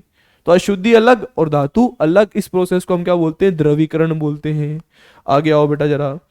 अब विद्युत अपघटनीय शोधन, विद्युत अपघटनीय शोधन में क्या करते हैं, ध्यान से सुनना, वही इलेक्ट्रोमेटलर्जी वाला काम है ये, बहुत आसान है। दो रोड ली, एक छोटी और एक मोटी और एक पतली, ऐसा नहीं, ऐसा तो बिल्कुल भी नहीं रे मेरे गुलगुलो। यहां एक मोटी रोड ले ली मैंने और यहां एक बिल्कुल पतली रोड ले ली। ठीक है। जिस भी धातु का हमको विद्युत अपघटनीय शोधन करना है, उस धातु का शुद्ध ले लिया हमने। ये क्या है बेटा, शुद्ध धातु ले ली। जैसे मान लो मैं कॉपर का कर रहा हूं, तो ये मैंने क्या ले लिया, यहां पर शुद्ध कॉपर की छड़ ले ली। और ये किसकी हो गई बेटा, अशुद्ध कॉपर की छड़ हो गई। ये क्या हो गई, अशुद्ध कॉपर की छड़ हो गई। और इसको मैंने बोल दिया ये एनोड, और इसको मैंने बोल दिया ये बेटा कैथोड। ऐसा। और इनको मैंने एक बैटरी से जोड़ दिया, कुंजी लगा दी, और इसमें मैंने एक सॉल्यूशन भर दिया। जिस भी धातु का चाहिए हमको उसका सॉल्यूशन, मान लो कॉपर सल्फेट डाल दिया मैंने इसके अंदर। ऐसा। जैसे ही करंट दोगे तो क्या होगा, ये एनोड है, इसका ऑक्सीकरण होगा, ये कैथोड है, इसका अपचयन होगा। एज यूजुअल हम ये पढ़कर आते ही हैं। जिससे होगा क्या कि ये इसमें से इलेक्ट्रॉन निकलेंगे, वो इलेक्ट्रॉन उधर जाएंगे, यहां से इलेक्ट्रॉन आएंगे ऐसे, वो इलेक्ट्रॉन इधर जाएंगे और वहां पे इलेक्ट्रॉनों का ग्रहण होगा। देखो जरा ध्यान से क्या कर रहा हूं मैं, एनोड पर लिख रहा हूं। सबसे पहले एनोड पर क्या हो रहा है, एनोड पर क्या हो रहा है, एनोड पर किसकी रोड है, ये कॉपर की अशुद्ध है और वो शुद्ध है। अब तुम बोलोगे सर ये शुद्ध धातु कैसे प्राप्त होगी, किसी और प्रोसेस से, या फिर ये इसके कंप्रेशन में थोड़ी कम ज्यादा साफ है। ऐसा। एनोड पर क्या होगा, जो Cu+2 है, जो कॉपर है, वो अपने 2 इलेक्ट्रॉन त्याग देगा और किस में कन्वर्ट हो जाएगा, Cu+2 में। और यहाँ क्या प्राप्त हो जाएंगे, 2 इलेक्ट्रॉन। ये 2 इलेक्ट्रॉन यहाँ आ जाएंगे। अब ये इलेक्ट्रॉन घूमकर उधर जाएंगे, कहां पर चल जाएंगे बेटा, कैथोड पर। ये कहां चल जाएंगे बेटा, कैथोड पर। कैथोड पर क्या है, यहाँ पे Cu+2 है। ये Cu+2 उन 2 इलेक्ट्रॉनों को ग्रहण करेगा और ये किस में कन्वर्ट हो जाएगा, Cu के अंदर। तो इसका क्या हो गया, यहां पर अपचयन हो गया, ओ ऑक्सीकरण हो गया, क्योंकि 2 इलेक्ट्रॉनों को क्या कर रहा है, त्याग रहा है। और इसका क्या हो जाएगा बेटा, अपचयन हो जाएगा। अब मुझे एक बात बताओ आप, Cu का ही ऑक्सीकरण हो रहा है, Cu का ही अपचयन हो रहा है, और इसी को हम बोलते हैं असमानुपातन। किसी एक का ही ऑक्सीकरण होता है और उसी का ही अपचयन होता है, तो हम उसको क्या बोल देते हैं, असमानुपातन। एक बात बताओ, यहां से ये इलेक्ट्रॉन छोड़ रही है, मतलब समय के साथ ये धीरे धीरे पतली होती जाएगी, इसलिए हमने इसको मोटी ली थी। और ये जो पतली रोड है, इस पे यहाँ Cu ऐसे इकट्ठा होता जाएगा, शुद्ध कॉपर इकट्ठा होता जाएगा। यहाँ क्या इकट्ठा हो जाएगा, शुद्ध कॉपर। और जो अशुद्धि है वो इधर जमा हो जाएगी, यहां पर ये क्या हो जाएगी, अशुद्धि। और इसको हम बोलते हैं एनोड पंख। क्या बोलते हैं इसको हम, एनोड पंख। जो भी हमारी क्या है बेटा, अशुद्धि है, उसका नाम क्या हो जाएगा, एनोड पंख। ये एनोड की तरफ जमा हो जाती थी, इसलिए हमने इनको एनोड पंख बोल दिया। और शुद्ध धातु उधर जमा होती जाएगी, ऑक्सीकरण अपचयन दोनों से, जिसको हम क्या बोलेंगे, असमानुपातन। देखो अब आगे लास्ट तो नहीं, सेकंड लास्ट है जौन परिष्करण। इसमें क्या करते हैं, देखो एक पात्र ले लिया मैंने ऐसा बेलनाकार, ठीक है, ऐसा बेलनाकार एक पात्र ले लिया मैंने, और इसके अंदर जिस भी धातु का शोधन करना है वो धातु लगा दी मैंने। ये क्या है, जिस भी धातु का हमको शोधन करना है वो धातु लगा दी। और इस पर लगा दी मैंने कुछ रोलर, तापीय रोलर बोलते हैं इनको। क्या बोलते हैं, तापीय रोलर। अब जैसे ही आप इसको गर्म करोगे, और इसके अंदर एक चीज और, इसके अंदर अक्रिय गैसें भर दी हमने। क्या भर दी मैंने, अक्रिय गैस। अब अक्रिय गैस में आप नाइट्रोजन भी भर सकते थे, लेकिन नाइट्रोजन नहीं भरेंगे, शून्य वर्ग की गैसें भरेंगे हम। क्यों? क्योंकि ये ताप ही है, ये ताप बढ़ाएंगे, टेम्परेचर बढ़ाएंगे। तो नाइट्रोजन कम ताप पर ही क्रियाशीलता अक्रियाशीलता का वातावरण उत्पन्न करती है। जैसे ही टेम्परेचर बढ़ता है नाइट्रोजन खुद अभिक्रिया करने लग जाती है, क्योंकि नाइट्रोजन में जो 3 बॉन्ड होते हैं वो टूटने लग जाते हैं और वो अभिक्रियाशीलता दिखाने लग जाता है। मतलब नाइट्रोजन कम ताप पर ही अक्रियाशील है, अधिक ताप पर वो कैसी हो जाती है बेटा? क्रियाशील हो जाती है। अब जरा इधर देखो, ऐसा करने के बाद अब क्या हुआ, ध्यान से देखना। अब मैं बता रहा हूं कि ये तापीय मंडल है, इसको गर्म करेंगे। अब यहां यहाँ की धातु को इसने गर्म कर दिया, इतना गर्म कर दिया कि गला दिया। अब धातु भी गल गई और अशुद्धि भी गल गई, वो अलग अलग हो गए। अब मैं जैसे ही इस तापीय मंडल रोलर है इसको आगे ले जाऊंगा, जैसे ही इसको यहां लेके जाऊंगा तो ये वाली जो धातु गली थी जिसका टेम्परेचर ज्यादा था उसका टेम्परेचर वापस से कम होगा और वो धातु जमने लग जाएगी, और जो अशुद्धि है वो इसके अंदर जमा हो जाएगी यहां पर। ऐसा ऐसा इसको मैं बार बार घुमाऊंगा घुमाऊंगा, जिससे जौन परीक्षण होने लग जाएगा। और हम इसमें किसका, ऐसा भी क्वेश्चन आता है, जौन परीक्षण किसके लिए उपयोगी है? अर्धचालक के लिए। किसके लिए बेटा? अर्धचालक के लिए। अर्धचालक कौन कौन है यहां पर? सिलिकॉन है और कौन है बेटा? जर्मेनियम है। ऐसा देखो, उत्कृष्ट गैसों का वातावरण कर रखा है, छड़ डाली, इसको गोल गोल गोल गोल घुमा रहे, जिससे ये टेम्परेचर बढ़ रहा है, गल रही है, आगे गई, टेम्परेचर कम हो गया, टेम्परेचर कम हो गया तो वापस से उस वो जम जाएगी धातु क्रिस्टलित होकर और अशुद्धि जो है तापीय मंडल के अंदर पहुंच जाएगी। इसको हम बोलते हैं बेटा जॉन परीक्षण। आगे आओ जरा ध्यान से। अब वाष्प परावस्था में परिष्करण, इसमें हम क्या करेंगे, जो भी धातु है ना उसके बनाएंगे वाष्प, वाष्प, फिर उसकी हम करवा देंगे क्रिया, फिर लास्ट में हमको वापस संघनन होके क्या मिल जाएगी? शुद्ध धातु मिल जाएगी। ऐसा अशुद्ध से क्या मिल जाएगी? शुद्ध मिल जाएगी। ठीक है, ये भी दो है, मोंड प्रक्रम है और वॉन आर्केल विधि, बहुत इंपॉर्टेंट है। मोंड प्रक्रम से तो बहुत क्वेश्चन आया है, निकेल धातु का शोधन है ये। देखो इसमें हम क्या करते हैं, जो निकल है ना उसकी अभिक्रिया करवा देते हैं कार्बन मोनोऑक्साइड से बहुत ज्यादा टेम्परेचर पर। तो क्या होता है, ये दोनों रिएक्ट कर लेंगे। मान लो मैंने ये 4 से करवा दी तो ये 4 लोग आपस में जुड़ जाएंगे और ये बना देंगे संकुल यौगिक वाष्प अवस्था के अंदर, ये संकुल यौगिक बना देंगे। अब इस तुम NiCO4 को फिर से गर्म करो, इसको तुम फिर से गर्म करो वाष्प अवस्था में आने के बाद। जैसे ही इसको गर्म करेंगे तो ये क्या बन जाएगा? निकल बाहर हो जाएगा और 4 CO फिर से अलग हो जाएंगे। बस कहानी क्या हुई है कि ये था निकल हमारा अशुद्ध। जैसे ही हमने इसको गर्म करा अशुद्धि रह गई, निकल वाष्प अवस्था में जाके CO से अभिक्रिया कर लिया, फिर हमने इसको फिर से गर्म करा तो निकल अलग हो गई और ये जो निकल प्राप्त हुई है ये कैसे प्राप्त हुई है बेटा? हमको शुद्ध निकल प्राप्त हुई है। और इस तरीके से इसको मोंड प्रक्रम बोलते हैं। मोंड प्रक्रम बहुत इंपॉर्टेंट है, यहां से क्वेश्चन आता है, बोलेगा मोंड प्रक्रम लिखो। मोंड प्रक्रम के अंदर हम किस तरीके से जो है इनका काम करते हैं। बोलो यार, इतनी बातें आपको समझ आई होगी। अब हम करने वाले हैं लास्ट वाला, वॉन आर्केल विधि। वॉन आर्केल विधि में कुछ भी नहीं करना, जर्कोनियम का कर सकते हैं हम इसके अंदर। जर्कोनियम के अंदर क्या करना है, इसकी रिएक्शन बस I2 से करवा देनी है, I2 से करवा देनी है। 2 जर्कोनियम की रिएक्शन करवा दो, गर्म करोगे तो क्या बन जाएगा? ZrI4। ZrI4 को भी गर्म करो तो क्या बन जाएगा? Zr प्लस वापस बाहर निकल जाएगी I2। हुआ क्या? ये क्या थी? अशुद्ध, और ये क्या हो गई बेटा? शुद्ध। इस तरीके से सेम वाष्प अवस्था में जाकर, और ऐसा ही हम निकल के साथ में भी कर सकते, निकल के साथ में भी हम ऐसा कर सकते हैं। तो ये हमारा था बेटा कुछ ऐसा काम। ठीक है, अब ये चैप्टर हमारा यहां पर हुआ खत्म। हमने इस चैप्टर की शुरुआत करी थी बेटा यहां से, देखो यहां से। ठीक है, तो आई होप कि आपको ये जो चैप्टर है पसंद आया होगा। पसंद तो क्या होगा, चैप्टर है ही ऐसा। ठीक है, चैप्टर बहुत बुरा है ये। अब हम आपका लास्ट में जाते जाते कर देते हैं बेटा थैंक यू, कि आपने जो है हमको इतनी देर झेला।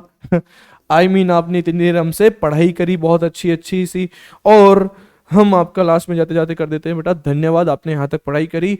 आई होप आपको लेक्चर में समझ आया होगा सब कुछ। अगर कोई भी चीज़ समझ नहीं आई तो आप कमेंट सेक्शन में जरूर लिखें, और क्या चीज़ आपको सबसे अच्छी लगी वो भी कमेंट सेक्शन में जरूर लिखें। तब तक के लिए बेटा धन्यवाद, मिलते हैं नेक्स्ट वीडियो में। तब तक बेटा पढ़ते रहिए, मजे करते रहिए, बाय बाय।